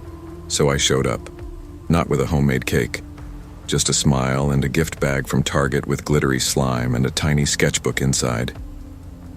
The backyard hadn't changed. Same patio chairs, same dead grass, same string of lights that never worked right. She saw me through the window and ran out before anyone could stop her. "Jaden!" She hit me like a rocket, nearly knocking the gift out of my hands. "Hey, birthday girl," I said, hugging her tightly. She smelled like fruit punch and frosting. It made my chest hurt in the weirdest way. Dad stayed by the grill, watching from a distance. Mom waved from inside, trying to act casual, but I saw the tension. After the cake, after the presents, after the backyard games and soda-soaked paper plates, I found myself standing by the fence, alone. He came over. "I'm glad you came," he said, flipping a burger with the kind of attention people give when they're avoiding eye contact. "She looks happy," I said. "She is." We stood in silence for a while, the air thick with unspoken things. "I'm sorry," he said finally. "About Thanksgiving. About all of it." I didn't say anything. "I know I can't take it back," he added, "but I can try to be better." "Don't just try for me," I said. "Try for her." He nodded. "Yeah, for both of you." The weeks that followed weren't magical. He didn't suddenly become soft-spoken or emotionally fluent. I didn't move back in. But something shifted. We started texting occasionally, mostly pictures of my sister's latest Lego tower or updates about her school art show. We didn't talk about college, or money, or disappointment. Sometimes healing isn't a grand gesture. Sometimes it's just showing up to a backyard party and staying long enough to see the candles blown out. At work, Tyler kept asking about the cake aisle reunion like it was the season finale of a sitcom. "You guys good now?" "No," I said. "But maybe we're trying." It was a Thursday night when I found myself walking past the birthday cake aisle again, stocking shelves on autopilot. A little girl stood with her mom pointing at a pink frosted unicorn cake, the same one I used to get for my sister. She had the same wide eyes, same messy ponytail. The mom asked if I could write her daughter's name on the cake. I smiled. "Sure thing. What's her name?" "Lila," the girl said proudly. As I piped the name onto the frosting, I thought about how much happens in these aisles. Not just birthday plans and grocery lists, but life. Messy, emotional, unresolved life. I handed her the cake, and she beamed. Her mom thanked me. As they walked off, I turned back to the fridge, but something in me settled. Not everything is fixed. Not every apology is enough. But sometimes, the aisle is where the story starts again. Family wounds don't always heal with time, but they can soften with effort. Forgiveness isn't forgetting. It's choosing to let a door stay cracked open just wide enough for love to slip back in. I wasn't trying to be anywhere special that night. It was late October. I'd just finished my second shift, 7 hours on my feet at the front desk of an urgent care clinic after spending the morning shelving products at a home goods store. My scrubs smelled faintly like disinfectant, and my back felt like it had been stomped on by gravity itself. I wanted dumplings. That was it. Frozen dumplings and a bottle of oat milk, maybe cereal if I could afford it. The Walmart on 4th Plain in Vancouver was on my way home. It wasn't my favorite place. Too bright, too quiet. The kind of place that always felt like it was just one step away from something off. But it was convenient, and I was too tired to care. I parked under the usual flickering light, row D near the cart return. Didn't think twice. Inside, the store was calm, half asleep. A few moms with restless toddlers, a teenager talking too loudly on the phone near electronics, and me, moving like a zombie past the bakery section. I was in the cereal aisle comparing prices when I noticed him. Late 30s or early 40s, baseball cap, windbreaker. He was standing a few feet away, holding 2 boxes of oatmeal and looking like he was trying to solve a math problem. I didn't think much of it. I see all kinds of tired men in grocery stores. Most of them just want to get home too. But then I saw him again, in the frozen foods aisle. No cart, no basket, just him, walking slow. Then again near the yogurt section. I paused in front of the Greek yogurt cups and pulled out my phone, pretending to check a text. That's when I felt him step closer. "Hey, excuse me." His voice was too smooth, calm but overly casual. "Yeah?" I said, not smiling but not rude, just neutral. "Sorry if this is weird. I just moved here. Can't figure out which yogurt is decent. You look like you eat healthy." I pointed to a vanilla brand. "That one's all right." "Cool," he said, holding the yogurt like it mattered. "You from around here?" Something in my stomach nodded. "Not really, just in and out." He smiled, a little too wide. "Shop late?" "Ah, I've seen you before. Maybe here a few times. You usually..." I felt the blood drain from my face. "I don't think so," I said, already starting to push my cart. "I barely come here." "Yeah, maybe I'm wrong," he said with a chuckle that didn't sound natural. Those familiar faces. "You've got one of..." I turned the corner into the snack aisle and kept walking. Fast. I didn't run. I didn't panic. I've learned not to do either. Instead, I moved with a purpose, like I was just another tired shopper on autopilot. But my ears were dialed in, scanning for footsteps, wheels, breathing. I cut through aisles fast, past canned goods and bulk snacks, toward self-checkout. I told myself he was probably just awkward, maybe lonely, maybe harmless. I've told myself that before. At the self-checkout, I scanned everything like it was a race. Oat milk, frozen dumplings, a clearance granola bar, no cereal.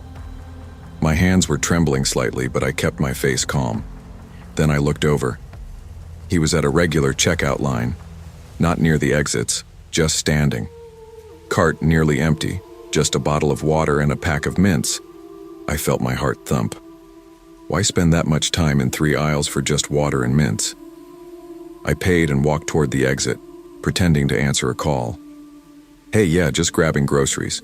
Be there soon," I said out loud to no one, angling my head like I had someone on speaker. I stepped into the parking lot. Cool night air hit me like a slap. My breath fogged up. My keys were already in my hand, looped between my fingers the way I'd been taught. My car was under the flickering light.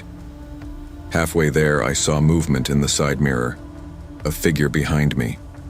I turned sharply, heart in my throat. It was an older woman returning her cart. Not him. I smiled, nodded, and kept walking, faster now. I got in, locked the doors, and sat there, gripping the steering wheel. No one knocked. No one followed. No shadow passed my window. I started the engine, but instead of leaving, I did a slow lap around the lot. No sign of him. And yet, I couldn't shake the feeling that I'd been watched long before tonight. That night, back in my studio apartment, I didn't unpack my groceries right away. I sat on the edge of my bed with the lights off, listening. Nothing outside, no knocks, no strange sounds. I looked at the oat milk and felt stupid for being afraid, but something wasn't adding up. "You usually shop late." He was right. My schedule's been the same for months. Thursday nights after the clinic, quick Walmart run, back by 9. Routine is comforting until you realize someone else has noticed it too. I grabbed my phone and looked through my call log. Nothing weird. I checked my door locks. All good. But when I walked past the window, I pulled the curtain back just a little, just to be sure. Nothing out there. No one standing under the streetlight. No van idling. Just shadows and my own reflection. I tried to sleep, but my mind kept spinning. How many times had he seen me before he said something? Had I parked near him? Walked past him? Did he know my car? I kept thinking about his cart, about the fact that he wasn't really shopping, and about what could have happened if I hadn't trusted my gut. I changed things after that. Different store, different hours. I stopped going on Thursday nights, started mixing up my schedule, sometimes a Target run, sometimes groceries in the morning. I even told my coworker Jasmine about it. She's the kind of friend who doesn't ask if you're overreacting. She just says, "Want me to come with you next time?" But the feeling stuck with me.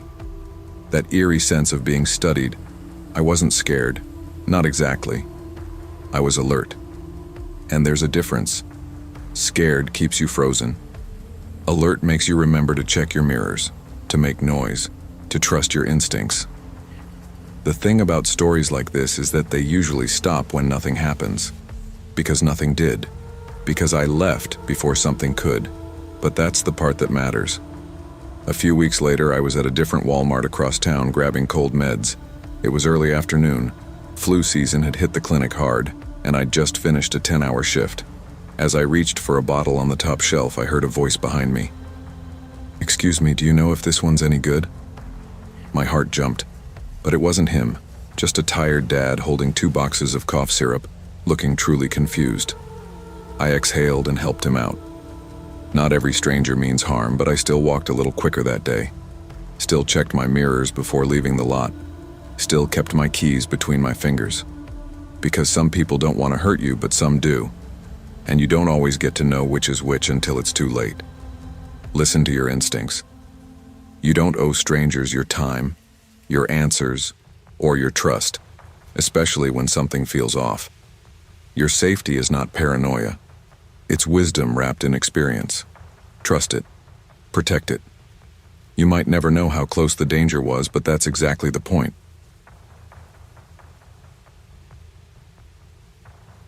I didn't want to go. I told Natalie she could return the phone herself, but she just rolled her eyes and said she had too much going on.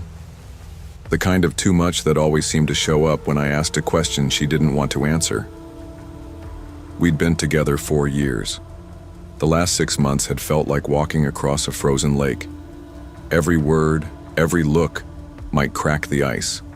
So when she tossed the receipt on the counter and asked if I could just return it for her, I said yeah. It was a prepaid track phone, nothing fancy.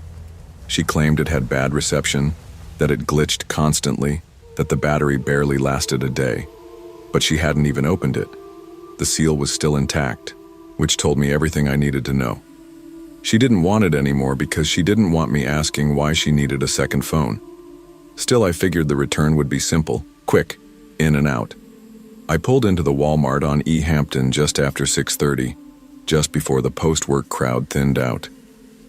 The parking lot had that late winter feel, gray snowmelt crusted around the edges, and the air sharp enough to make your fingers ache even through your jacket. Inside, I joined the line at customer service. 5 people ahead of me, a toddler screaming, some guy with a broken coffee maker yelling about a missing part, standard chaos. I shifted my weight, trying to ignore my sore feet from driving Uber all day. That's when I noticed him. He wasn't in line. He wasn't browsing. He was just standing there, mid-40s, scruffy, eyes that didn't blink enough. Hoodie pulled tight around his face, watching. Not the shelves, the people. At first I thought maybe he was waiting on someone, maybe a ride or a friend inside. But he didn't move, just stood there, shifting his gaze from one person to another. I caught his eye for half a second. He turned fast, too fast. By the time I reached the counter, I'd already clocked his position again. He was near the prepaid phones, a few feet from the return desk now. Still hadn't picked anything up. The cashier looked worn out. Her name tag said, Cassandra. "Returning a track phone," I said, placing the sealed box on the counter with the receipt. "Workout." "Didn't card or cash?" "Card." I felt the man's eyes on me before I heard him. "Hey, you returning that track phone?" I turned slowly. He was right there, closer than he should have been. "Yeah, why?" "Just wondering, thinking about getting one for my kid, but they're kinda junk, right?" "I guess," I said, my tone clipped. "Didn't work well for us." "Mind if I see it? Just want to know the model." Cassandra snapped her head up. "Sorry, sir, we already processed it. He doesn't have the phone anymore." He held up his hands and backed off. "All right, chill." Something in me tightened, like a rubber band stretched too far. I grabbed my refund slip and walked away. Didn't look back. Not yet. The air outside hit hard, sharp and cold, like reality catching up. I didn't go to my car right away. I felt something buzzing under my ribs, not fear exactly, more like calculation. As I passed the automatic doors, I glanced to the left. He was walking. Not toward electronics, not toward the exit lanes, just drifting out past the registers straight into the darker side lot. No bags, no receipt, no purchase, just a slow pace and a loose stride, like someone with nowhere to be but somewhere to go. I took a detour, walked straight into the front bathroom, locked myself in the handicap stall, and sat on the toilet lid fully clothed. Phone in hand, breathing quiet. I waited 5 minutes, maybe more. No one came in. No weird noises. Just the occasional flush and the buzz of overhead lights. When I finally left, I didn't head to the front doors. I went out the garden center, which they keep open for evening hours during spring inventory prep. The parking lot felt quieter now, dimmer. My car was parked in the second row, under one of the flickering poles near the far end. Alone. I stayed close to the garden fence line, scanning as I walked. No one behind me. No figures crossing the lot. I kept my keys in hand the way Natalie had shown me a year ago. One key between each finger like brass knuckles. She said she learned it in a self-defense class. I reached the driver door and unlocked it with a press. That's when I heard it. Footsteps. Not behind me. Off to the side. Soft. Quick. Like someone stepping away on gravel. I whipped around, empty. A few parked carts. A rusted-out sedan 3 rows over. No hoodie. No man. Still, I got in fast, locked the doors, and started the engine. But I didn't drive straight home. I took the long way back, out toward the freeway, then looped back around on Quincy just to be sure no one was tailing me. Paranoia? Maybe. But sometimes paranoia keeps you breathing. Natalie was on the couch when I got in, laptop open, one leg tucked under her. She didn't look up when the door opened. "Returned the phone," I said, tossing the receipt on the table. Thanks," she replied, not making eye contact. I hesitated, then added, "Weird thing happened." Now she looked up, not shocked, just curious. Weird how? There was a guy, kept watching me in the store, didn't buy anything, tried to ask questions about the phone, then walked out toward the lot without buying anything. I waited it out, left through the garden center. She blinked. That's weird. That was it. No follow-up. No. Are you okay? No. What did he look like? I watched her face carefully. She wasn't surprised. "Do you know him?" I asked. She frowned. "What? No. Why would I?" "I don't know.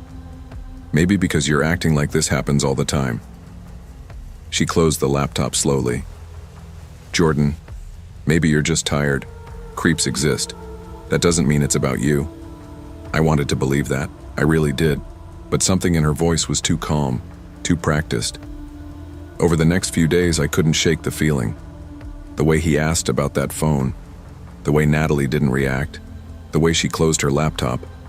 Not in surprise, but like she didn't want me seeing what was on the screen. So I did something I hadn't done in months. I checked her call log. Not her phone, her laptop. She'd left it open, went to shower, and I clicked her browser history. It wasn't full of texts or social media. It was maps, searches like Denver burner phone plans and how to text anonymously. One listing stood out, a Craigslist ad, personal services, just a phone number.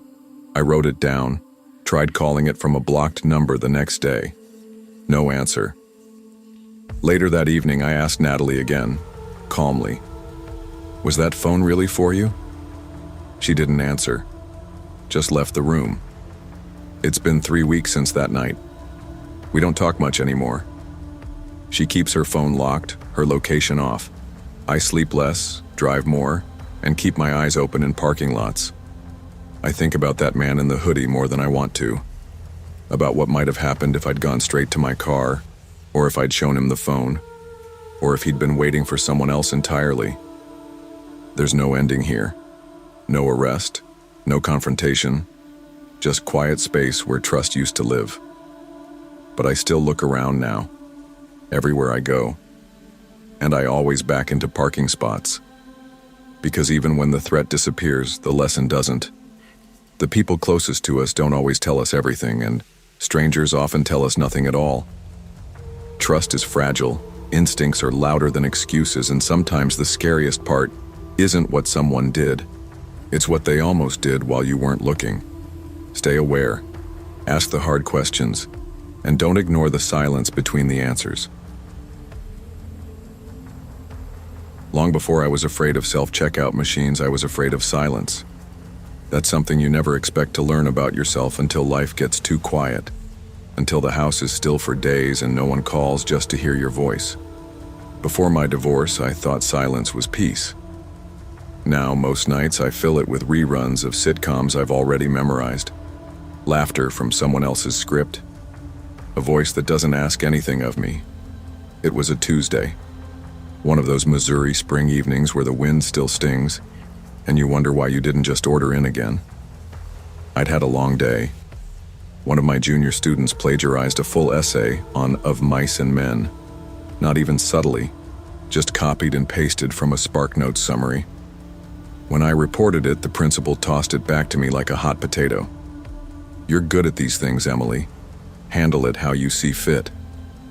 That's code for make the problem disappear quietly. I hadn't eaten all day.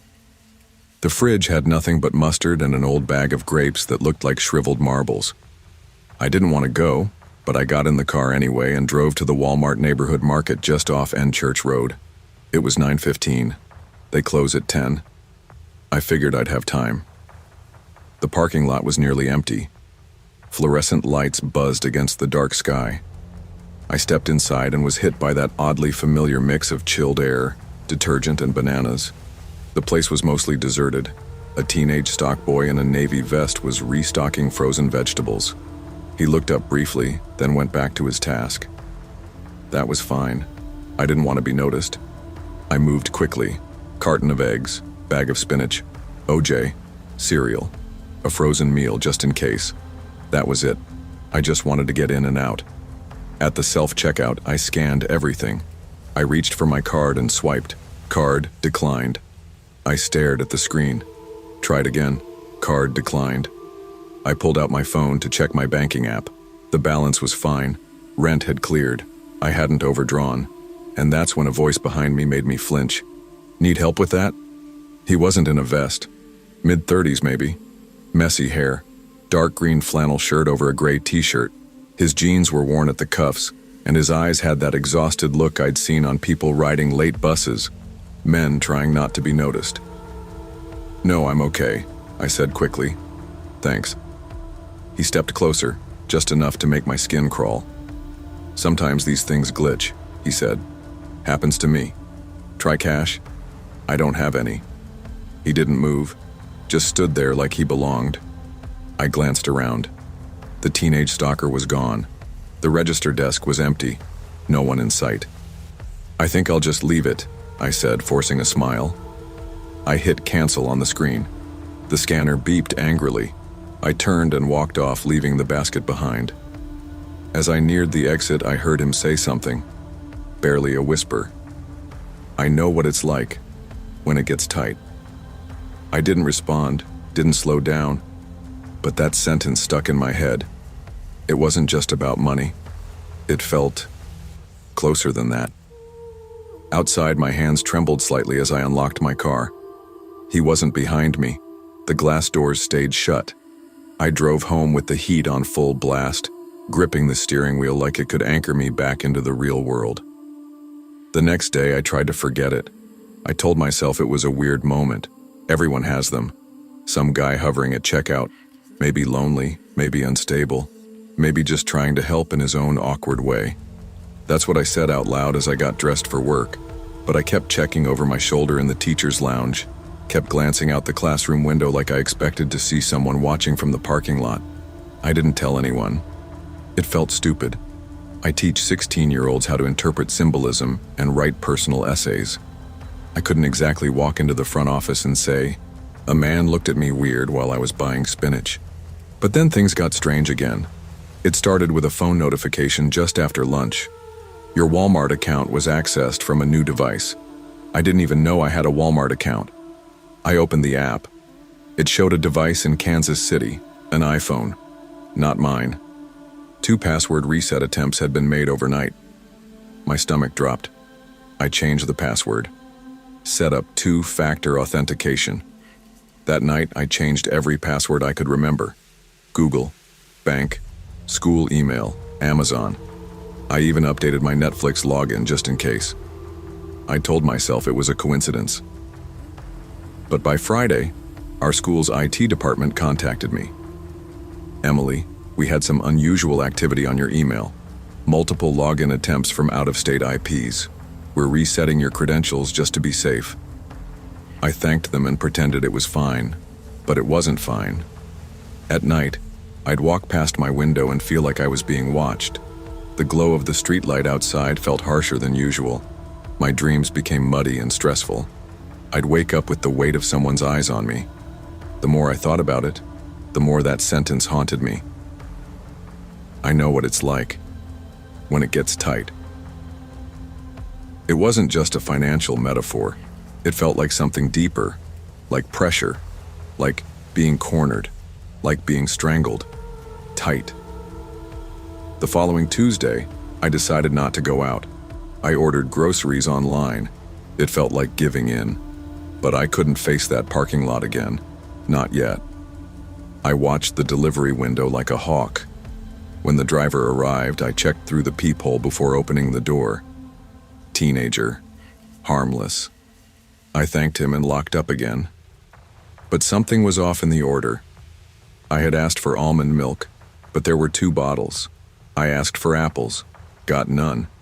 And in the bag with the cereal, tucked between a box of Cheerios and a can of soup, was a folded receipt for items I hadn't ordered. Men's thermal socks, a flashlight, a prepaid phone card. They weren't charged to me, not on my account. It was like someone else's purchase had bled into mine.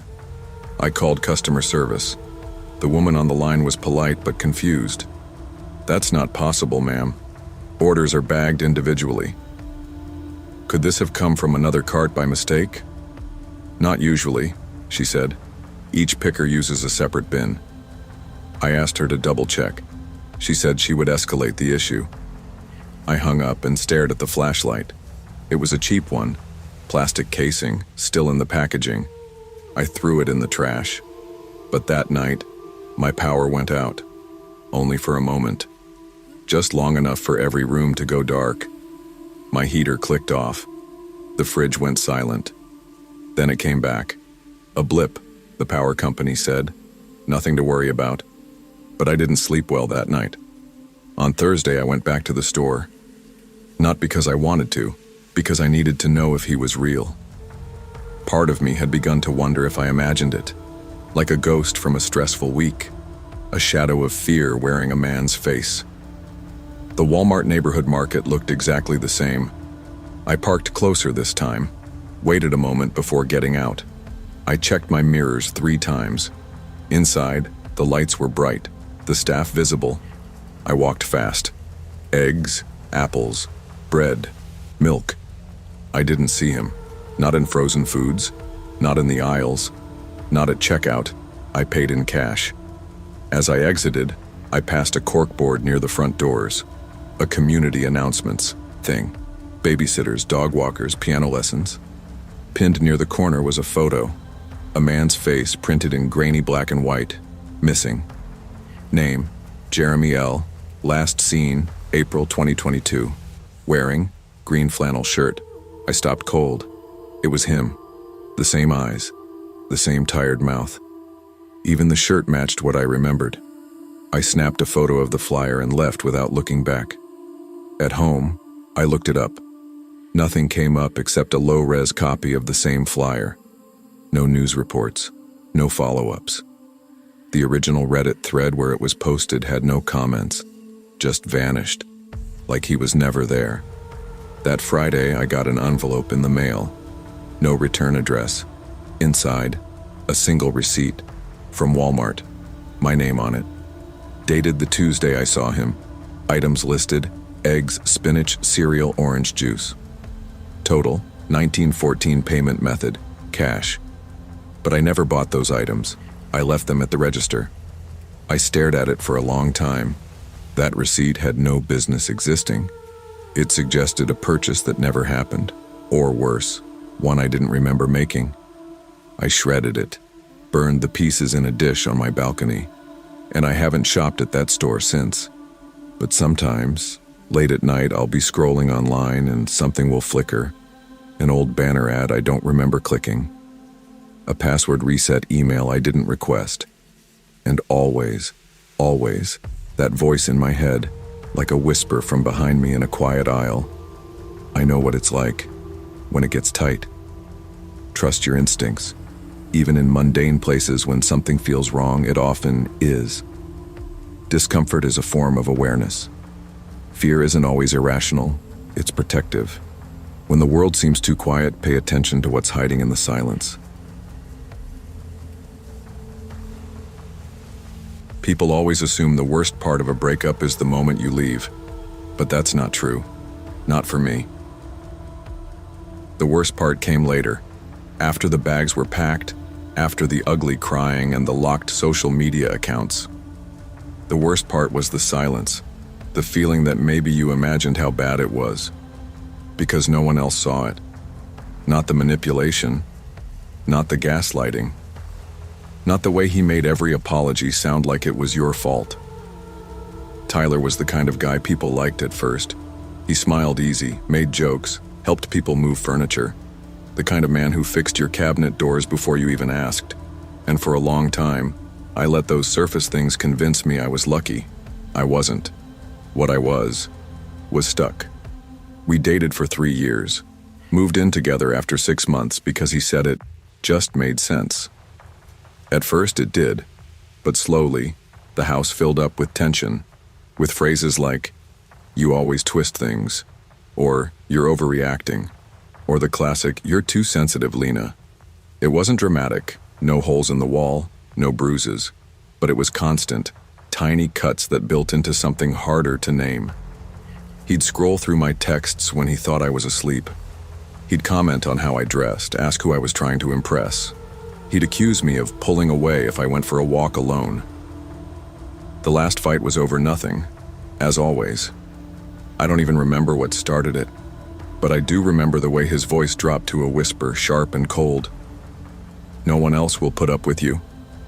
That was the moment I decided to leave. I moved into a small apartment on the other side of Cheyenne. Started fresh. New address, new Wi-Fi password, new routines. I blocked his number, changed my emergency contacts, told only 2 close friends where I was. I felt raw, but free. The world was quieter without him in it, until that Friday night at Walmart. I remember the sky looked strange that night. It had that muted gray-orange hue that makes it feel like something's about to happen, even if nothing does. I hadn't planned to go out. I was curled up on the couch in sweatpants, scrolling through my phone, half watching an old movie. But I realized I was out of toothpaste, and milk, and frozen dinners. Living alone teaches you fast that if you don't take care of it, no one else will. So I grabbed my coat and keys, drove out to the Walmart on Prairie Ave. It was after 9. Quiet. The kind of late where the store hums like it's trying to sleep. Inside, there were maybe a dozen people, a couple of teens loitering near electronics, a tired mom corralling 2 little boys in pajamas, a man coughing loudly in frozen foods. I moved fast, grabbed the milk, toothpaste, and a microwave pasta thing I'd regret later. I didn't linger. I was heading to the checkout when I saw him. Tyler, leaning against a light pole at the edge of the parking lot, arms crossed, one boot resting on the concrete base like he owned the place. My brain short-circuited. I dropped the milk. It hit the floor with a hollow thud and rolled, leaving a trail. I didn't pick it up. He shouldn't have been there. He didn't know where I lived. I hadn't told him anything. Hadn't contacted him. How did he know? He looked thinner. Hair messier. Jacket half-zipped. But the way he stared, like he was waiting for me, that hadn't changed. Then he started walking toward the store entrance, and I panicked. I didn't run. I told myself not to run. Running meant attention, a scene. And if there's one thing I learned from Tyler, it's that public scenes were his favorite kind of manipulation. So I walked quickly, left the basket, kept my eyes forward, didn't give him anything. "Lena," he called, his voice just loud enough to echo in that empty parking lot. "Wait. Come on." I kept walking. "You blocked me, remember? You think that's fair?" He was slurring a little. Not falling down drunk, but off enough that it made everything feel less stable. "Please," he said again. "I just want to talk." I clicked my car remote twice and opened the driver's door, heart hammering. He picked up his pace. We were everything to each other, Lena. I got in, slammed the door, locked it. His hand slapped the window just as I turned the key. "You think you can erase me?" The way he said it made my blood run cold. Like it wasn't just about our relationship, it was something darker. Like I'd broken a rule he didn't think I had the right to break. I reversed hard out of the spot and drove off. He was yelling something, but I couldn't hear it. My ears were ringing. His old black Chevy was still parked on the far end. I saw him run toward it in the mirror. I didn't take my usual route home. Instead, I zigzagged through neighborhoods, ducked into a strip mall, even parked behind an abandoned diner and killed the engine. I sat there, breathing shallowly, palms sweaty against the wheel. No headlights, no movement. Eventually, I made it to my apartment complex. Pulled in, waited, still nothing. But as I unlocked my front door and turned, he was there. He stood on the far corner of the block, swaying. I don't know how he found me. I hadn't given him the address. He didn't know my new street. But there he was, under that flickering streetlight, shirt unbuttoned halfway, like he didn't even notice the cold. He was mumbling to himself. I went inside, locked the door, turned off all the lights, peered through the curtain. He was pacing now, muttering, then yelling. She doesn't get to walk away like that. I gave her everything. He knocked over a trash bin, kicked it, then collapsed onto the curb like his legs just quit on him. I stood there in the dark, heart in my throat. I didn't want to call the police. I didn't want to escalate anything, but I also couldn't breathe. Then he got up again, staggered into the street, still shouting at no one, just rage and heartbreak spewing into the night. And then the headlights came. A white box truck, fast. It didn't slow down. He turned just as it reached him. The sound. It wasn't like in movies. There was no screech, no dramatic smash, just a dull, sickening thud. His body hit the pavement like it wasn't real. The truck pulled over, its hazard lights flickering. I dropped to the floor behind the curtain, hands over my mouth. I didn't look again. Not until the sirens came. They called it an accident. He was intoxicated, disoriented, a pedestrian in the middle of a poorly lit street.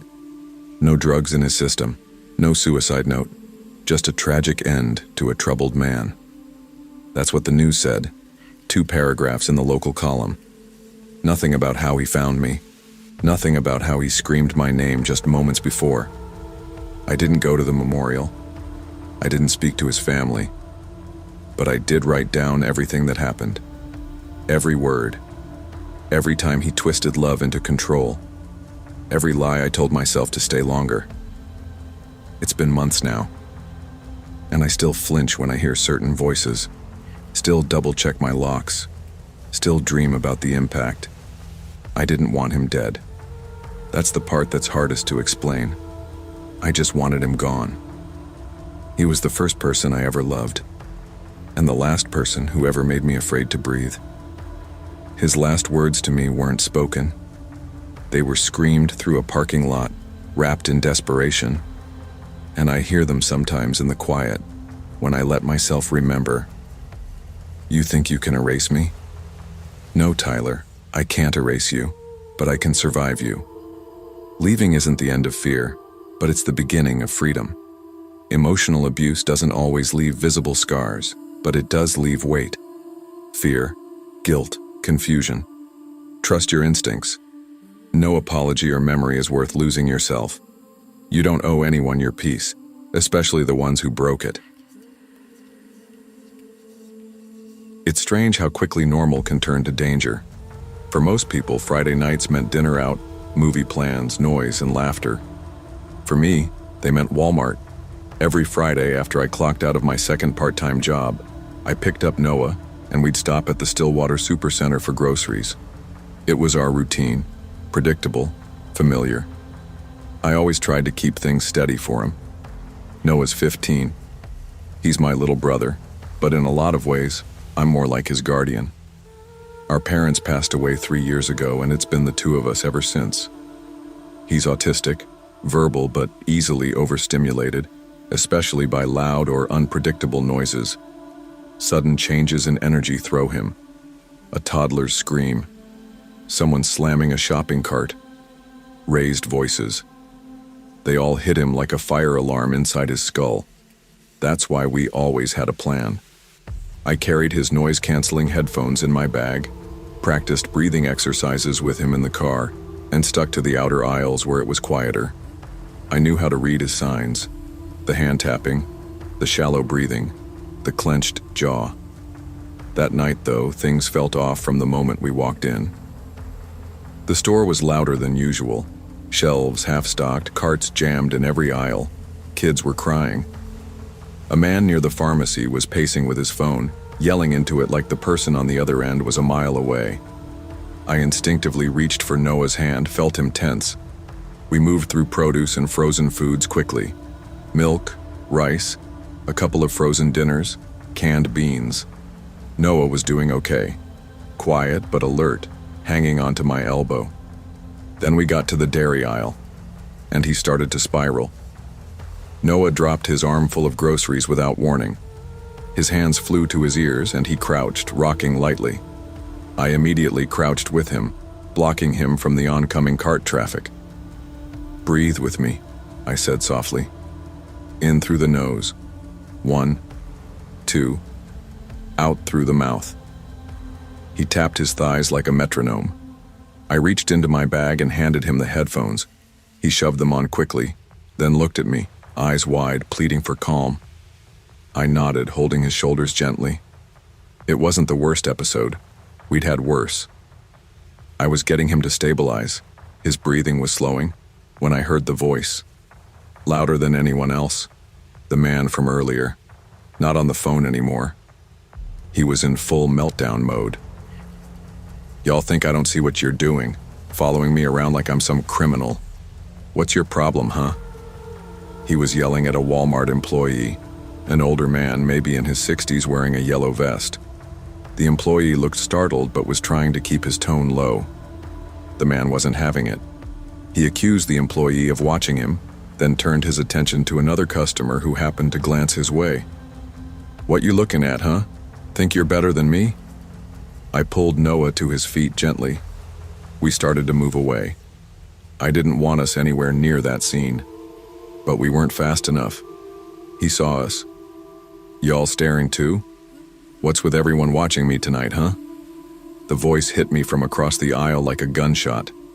I instinctively looked down, pulling Noah behind me. "We're not... Sorry, sir." "You people," he snapped. "Always acting like you're better, judging, always judging." Noah whispered something under his breath, still trying to regulate. It was a self-soothing script. I couldn't make out the words, but he repeated them softly, eyes darting. That's when the man locked eyes with him. "What's wrong with him, huh? He mocking me?" He took a step forward, shoulders square, fists twitching like he was trying to decide something. I stepped in front of Noah. "He's not mocking you," I said, voice steady. "He's autistic. Please leave us alone." That word, autistic, it was like I lit a fuse.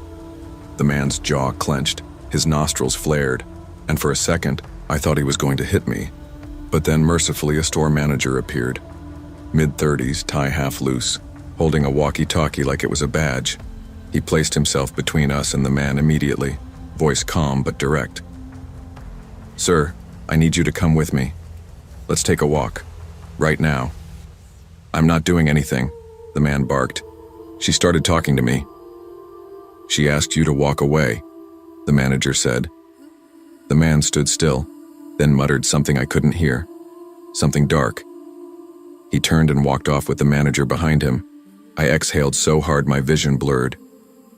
Noah was clinging to my arm, eyes glazed with shock. We made it to the checkout. Self-service. I scanned fast. Eggs, oatmeal, soap. I didn't even check prices, just paid and pushed the cart like we were escaping a fire. When we got to the car, I told myself it was over, but it wasn't. We loaded the bags quickly. I got Noah buckled in first, then threw everything else in the trunk. My hands were still shaking as I slid into the driver's seat. I started the car, headlights clicking on against the dusk. The sky had gone deep gray blue, almost purple. I remember thinking, let's just go. Let's get home. I shifted into reverse, and then I saw him, standing directly behind the car. The man, smiling. My chest collapsed in on itself. I couldn't move, couldn't even blink. He wasn't angry anymore. He looked amused, like this was a game he was winning. I tapped the horn lightly, a warning. He didn't flinch, just tilted his head like a dog hearing something strange. I glanced at Noah. He was watching, confused but not yet scared. I needed to keep it that way. "Sir, please move," I said, window still closed. He raised one hand and waved, then punched the rear window. Hard. I yelped. Noah jolted. The second punch came before I could think, louder, closer, like it might crack the glass.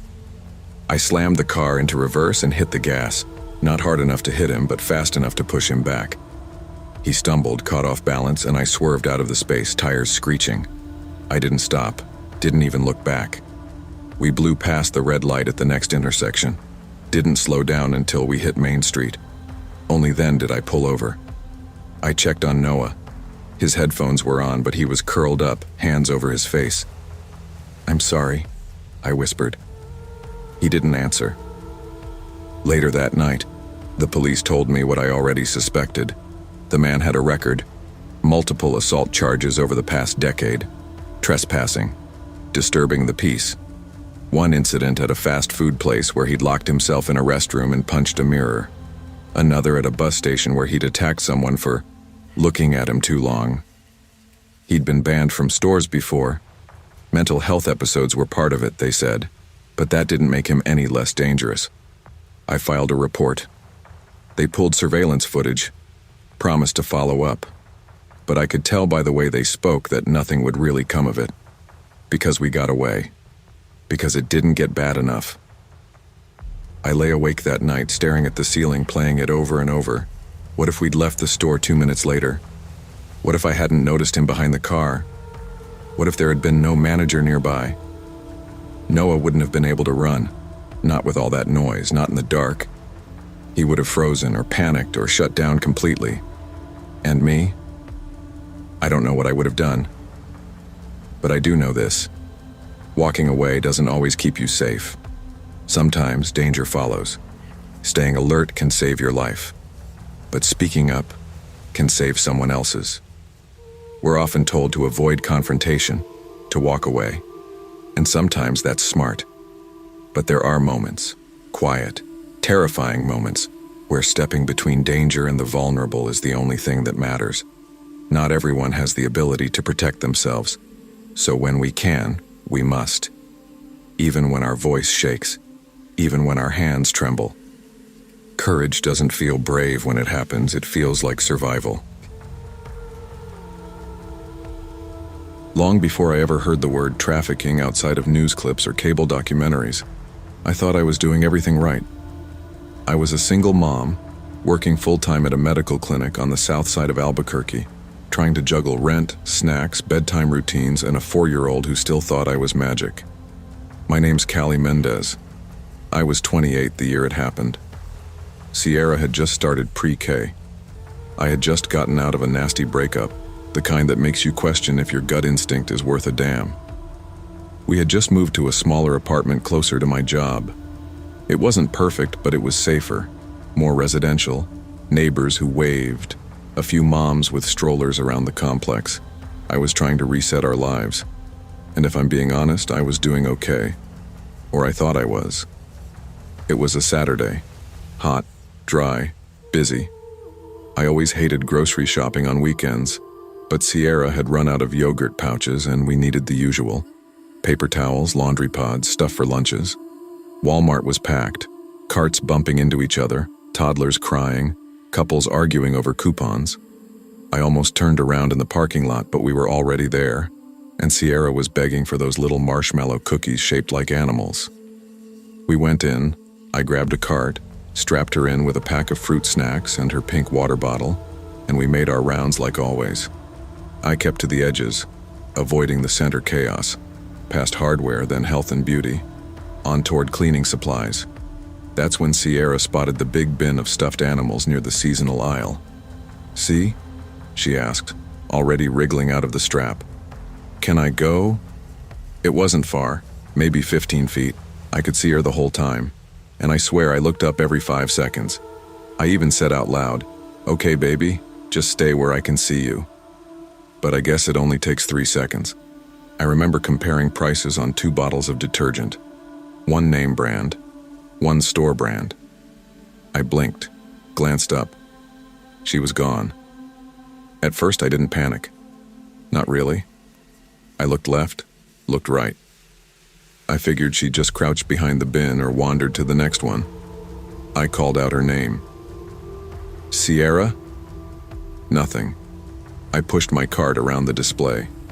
That's when I saw her, sitting calmly in a shopping cart, juice box still in hand next to a man I didn't recognize.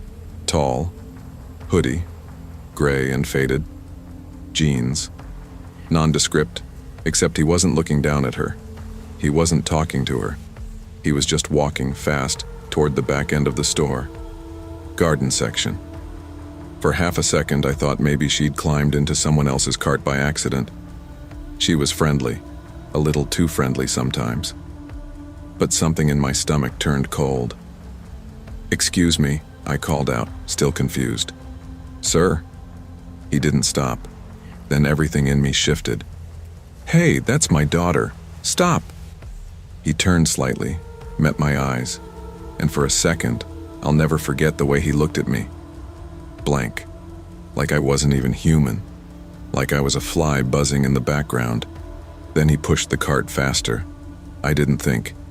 I just ran, dropped my purse, dropped the detergent, sprinting in sandals down the slick Walmart tile, screaming, "Sierra! Sierra!" People were starting to look now. A couple froze. But then, another man, clean-cut, younger, maybe late 20s, stepped right in front of me. "Ma'am," he said, smiling too calmly, "you look confused. Let me help." "Get out of my way," I screamed and shoved him hard. That's when the dam broke. A cashier yelled. Another woman from the cleaning aisle, God bless her, sprinted ahead and blocked the exit. "Stop that man," she shouted. The guy let go of the cart. Sierra was crying, confused but safe. He bolted out the side emergency door. The second man? Gone. Sierra clung to me like a baby koala, sobbing, while I called 911 with shaking hands. I remember the details blurring together, people asking me questions I couldn't answer, the Walmart manager scrambling, someone on a walkie-talkie calling for asset protection. The police arrived within 10 minutes, but the man was already long gone. The security footage was grainy. Why are those cameras always useless? And the plate on the car they thought he got into was unreadable. "Might be a burner car," one of the officers said, like it was nothing. But the worst part? One of the detectives told me in a lowered voice that I wasn't the first. "There were 2 similar cases this week," he said. "One in Rio Rancho, one over off San Mateo. Same method. One guy walks out with the kid in the cart. The other one tries to block the parent. If nobody says anything, they're gone before anyone notices." That hit me like a second punch. I kept thinking, what if that woman hadn't blocked the door? What if I hadn't screamed? Sierra was okay, physically. But something in her shifted too. She clung tighter when we walked through parking lots. Didn't want to be out of the cart. Sometimes at night she'd say, "Mommy, don't let the cart man find me." I didn't sleep right for weeks. Still don't, not really. After that, everything changed. I stopped shopping alone, no quick trips. I switched to online pickup for a while, and I started noticing things more. How easy it was to distract someone. How few people pay attention to anything around them in stores. I caught myself watching other kids too. Parents with their backs turned, babies sitting in carts while moms scrolled on their phones. I wanted to shake them, scream, "Don't look away," not even for a second. But you can't say that to strangers without sounding crazy. I enrolled Sierra in a safety class at the community center. They taught her how to scream, how to say, "You're not my parent," if someone tried to take her hand. I drilled it with her at home. She hated it, but I didn't care. I also got a tiny GPS clip that goes in her shoe, just in case. The world didn't change that day, but my world did.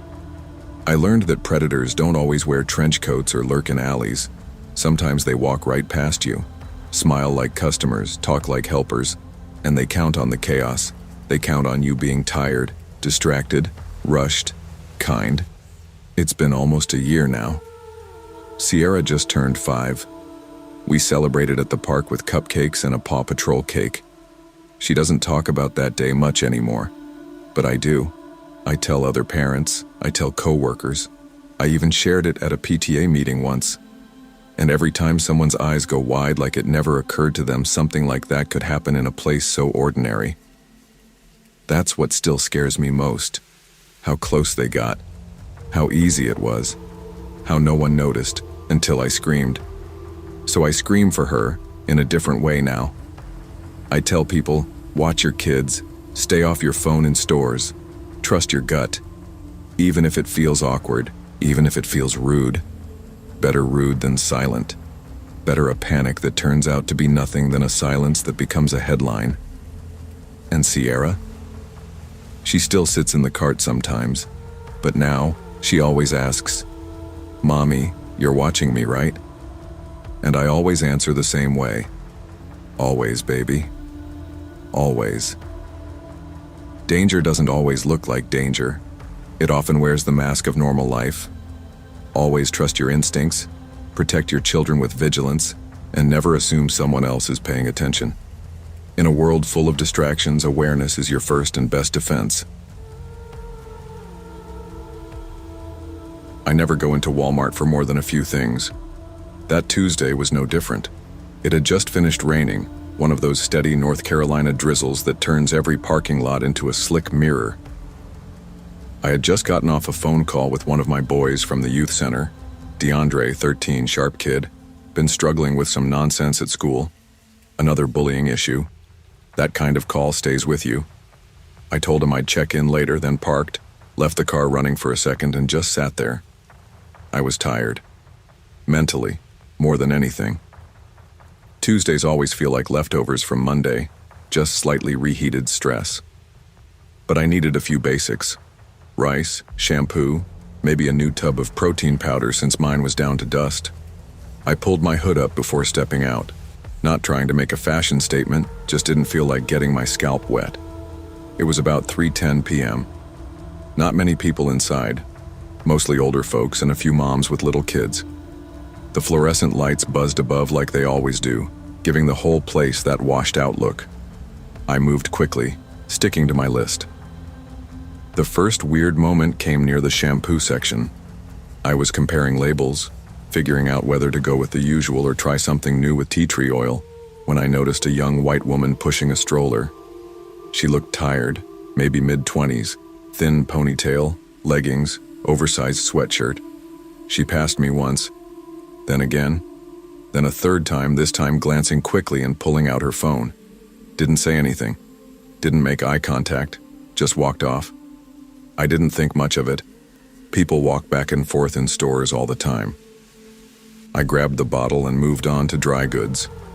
Rice was on aisle 10, protein powder on 12.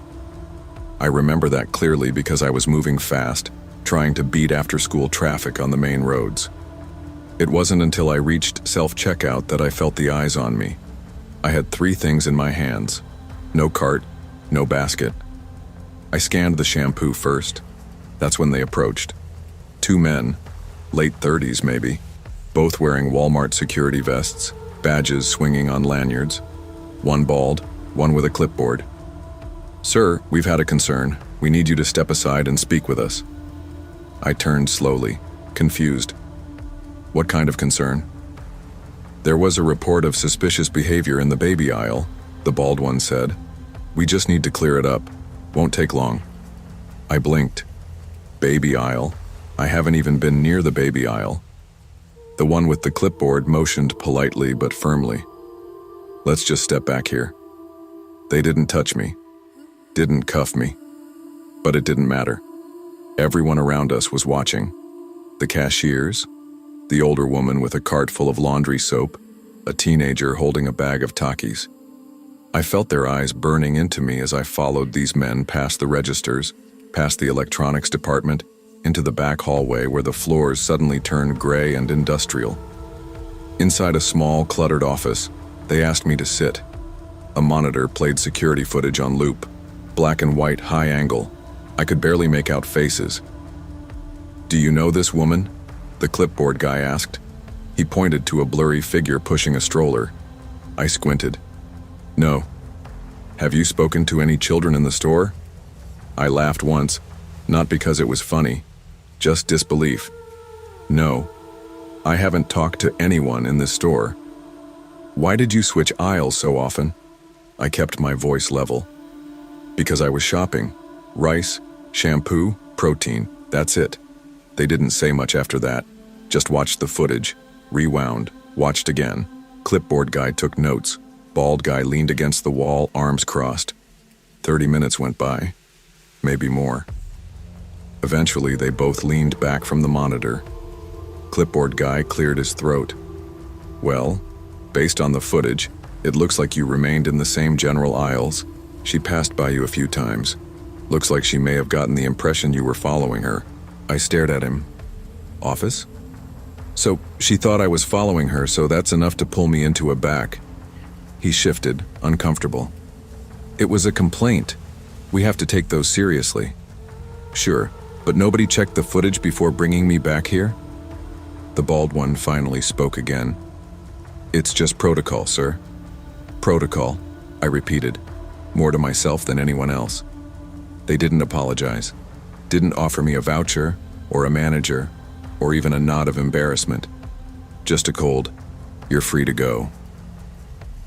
I walked back out to the front of the store. I didn't bother resuming checkout. I dropped the bottle of shampoo in a random bin near the pharmacy and kept walking.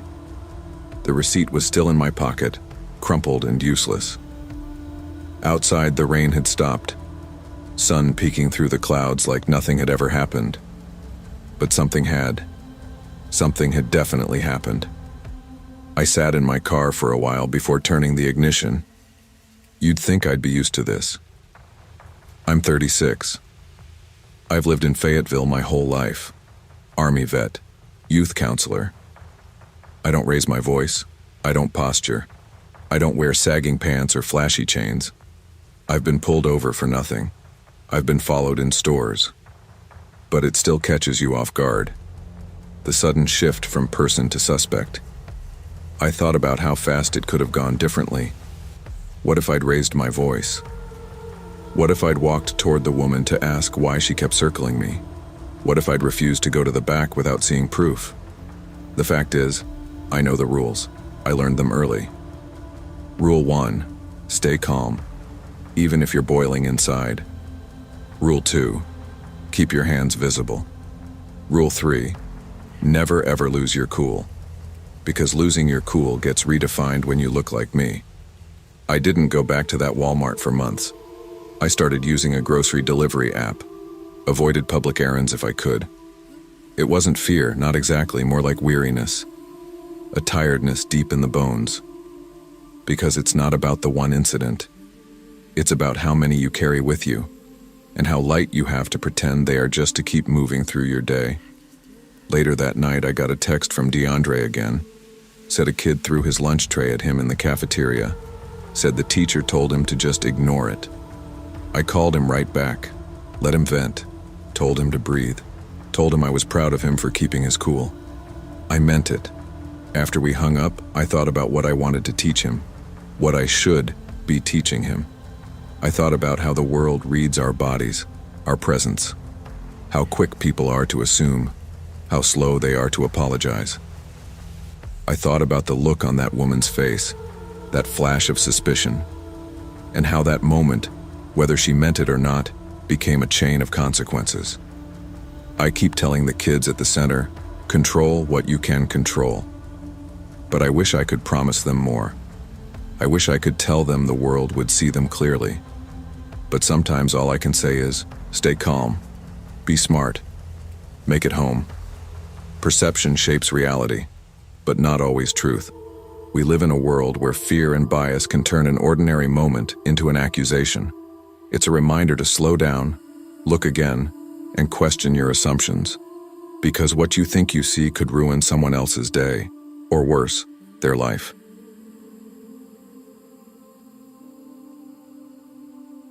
People think being big means you're confident, that when you've got broad shoulders, thick arms, and that ex-football frame, nothing gets under your skin. But that's not how it works. Not for me, anyway. My name's Tyler Moss. I'm 30, a personal trainer now living in Fort Worth. I used to play college ball, linebacker, back before a torn ACL during junior year ended those dreams. I never went pro, never even walked across a draft stage, but I stuck to fitness, opened a small garage gym, built a steady client list. I'm good at what I do and I keep to myself. Always have. But no matter how chill you try to be, There's always someone who sees the muscle before the man. It was a Sunday, quiet, muggy evening in late summer. I'd just finished a late lift at my buddy's gym near Henderson Street. Nothing crazy. Back day, some cardio, few stretches. I was tired, hungry, but figured I'd stop at the Walmart off 35 before heading home. I needed almond milk, some frozen veggies, protein powder. That's it. I didn't even bother changing. Still had on my black tank top, joggers, sneakers, and had my gym duffel slung over one shoulder. It's Fort Worth. Gym wear's nothing new around here. I didn't think twice. I walked in, nodded at the greeter, popped my earbuds in. I wasn't trying to vibe or pose. I was tired. My legs were dragging. You lift heavy enough, your gait changes by default. I headed toward the health and fitness aisle. That's when it started. I was comparing protein bar labels, calories, sugar, macros. You'd be surprised how many lie on the front label. I always read the back. That's when I caught a flash out of the corner of my eye. 3 girls, teenagers, probably 16 or 17, hovered near the drink coolers. One pointed at me. Another glanced up, then quickly looked back at her phone and laughed. I could feel them whispering, watching. My stomach dropped a little. I've seen that look before, the one where they think you're some kind of joke or threat. I sighed, slipped my hoodie out of my duffel, and pulled it over my head. Just wanted to finish shopping. Moved down to the vitamin aisle to avoid the weirdness. I figured maybe they'd lose interest. Teenagers act weird sometimes. I wasn't trying to cause a scene. I didn't even make eye contact. About 10 minutes later, I was squatting down to check some shelf supplements when I felt a tap on my shoulder. Not hard, but sharp enough to make me stand fast. 2 Walmart employees stood there. One older guy, looked managerial. The other, a younger woman with a clipboard and tight expression. "Hey, sir," the guy said with this rehearsed tone. Few quick questions. "Sorry to bother you. We just need to ask you I pulled out one earbud." "About what?" He cleared his throat. "We received a report from some shoppers, minors, that there was a man following them around and making them uncomfortable." I blinked. I wasn't following anyone. The woman clutched her clipboard tighter. The guy nodded. "I understand. We just have to follow up on any complaints. Would you mind stepping into the office real quick?" Everything in me wanted to say no, but I knew better. So I nodded. I'd never been in a Walmart security office before. It was cold, quiet, walls lined with gray shelving, a monitor in the corner playing grainy camera footage from overhead angles. The manager motioned for me to sit, then turned to the screen. "This is aisle 6, he said. "This is where the complaint started." I leaned forward, arms on my knees. Sure enough, there I was, walking into the aisle alone. The camera caught me browsing the shelves. A minute later, the girls walked in from the opposite end. "See that?" I said. I was already there. He nodded. "Yeah, I noticed that." The young woman stepped forward holding a phone. "They also posted this." She handed it over. An Instagram story, a screenshot. "This creep keeps following us. We told an employee. Hope they kick him out. You." My heart just dropped. I stared at the post. It had over 300 likes, a couple of fire emojis, one laughing face. "I didn't even look at them," I said slowly. "Through 3 aisles, tops. Didn't talk, didn't move toward them. I walked." The girl winced, clearly uncomfortable now. "Look," I said, handing over my phone. "Here's my GPS. I got here 18 minutes ago. Text with my cousin about dinner. You can track it. I stayed in this section the whole time." They reviewed everything. It all checked out. No interaction, no movement toward them, just proximity. The manager nodded. "You're good, man. Sorry again. Just, you know how things are now." I stood up slowly. "Yeah, I know." Walking out, I saw them, the girls near checkout laughing, one still staring at her phone. "He looks so mad, LOL." I heard one whisper. They never even saw me glance their way. I didn't speak, didn't scowl, just walked past them and out the door. I left the cart, didn't want anything anymore. Outside, the sun had just dipped past the horizon. Purple streaks cut through the Fort Worth sky. I sat in my car with the engine off for a long time. This wasn't the first time. Once, a mom at a coffee shop pulled her daughter close when I walked in. Another time, someone accused me of blocking their car in a parking lot when I was just lifting groceries into my trunk. It's not always dramatic, it's just constant. A slow drip of suspicion. A lifetime of people deciding who you are before you open your mouth. I didn't cry, but my hands shook for a bit. Not from anger, from exhaustion. The weight I carry, it's not all muscle. I didn't go to the gym the next morning. Stayed in, pulled on a baggy hoodie, wore it all day, even at home. It's wild how fast one lie can feel truer than your whole lived experience. That Instagram post, people believed it. No one asked what actually happened. No one thought, maybe they misread it. Being misunderstood is one thing. Being seen as dangerous for doing nothing but existing, that's another.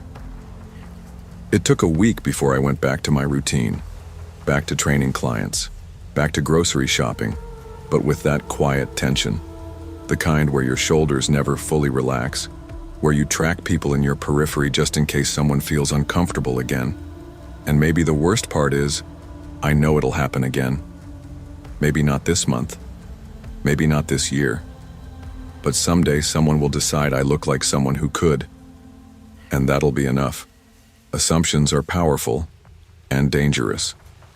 Judging someone by their appearance can cause real harm, especially when those judgments are amplified online without truth or context. What feels like a joke or a moment of caution can deeply impact another human being's life. See people, not shadows. Think before you post. And if you're ever unsure, choose compassion over fear.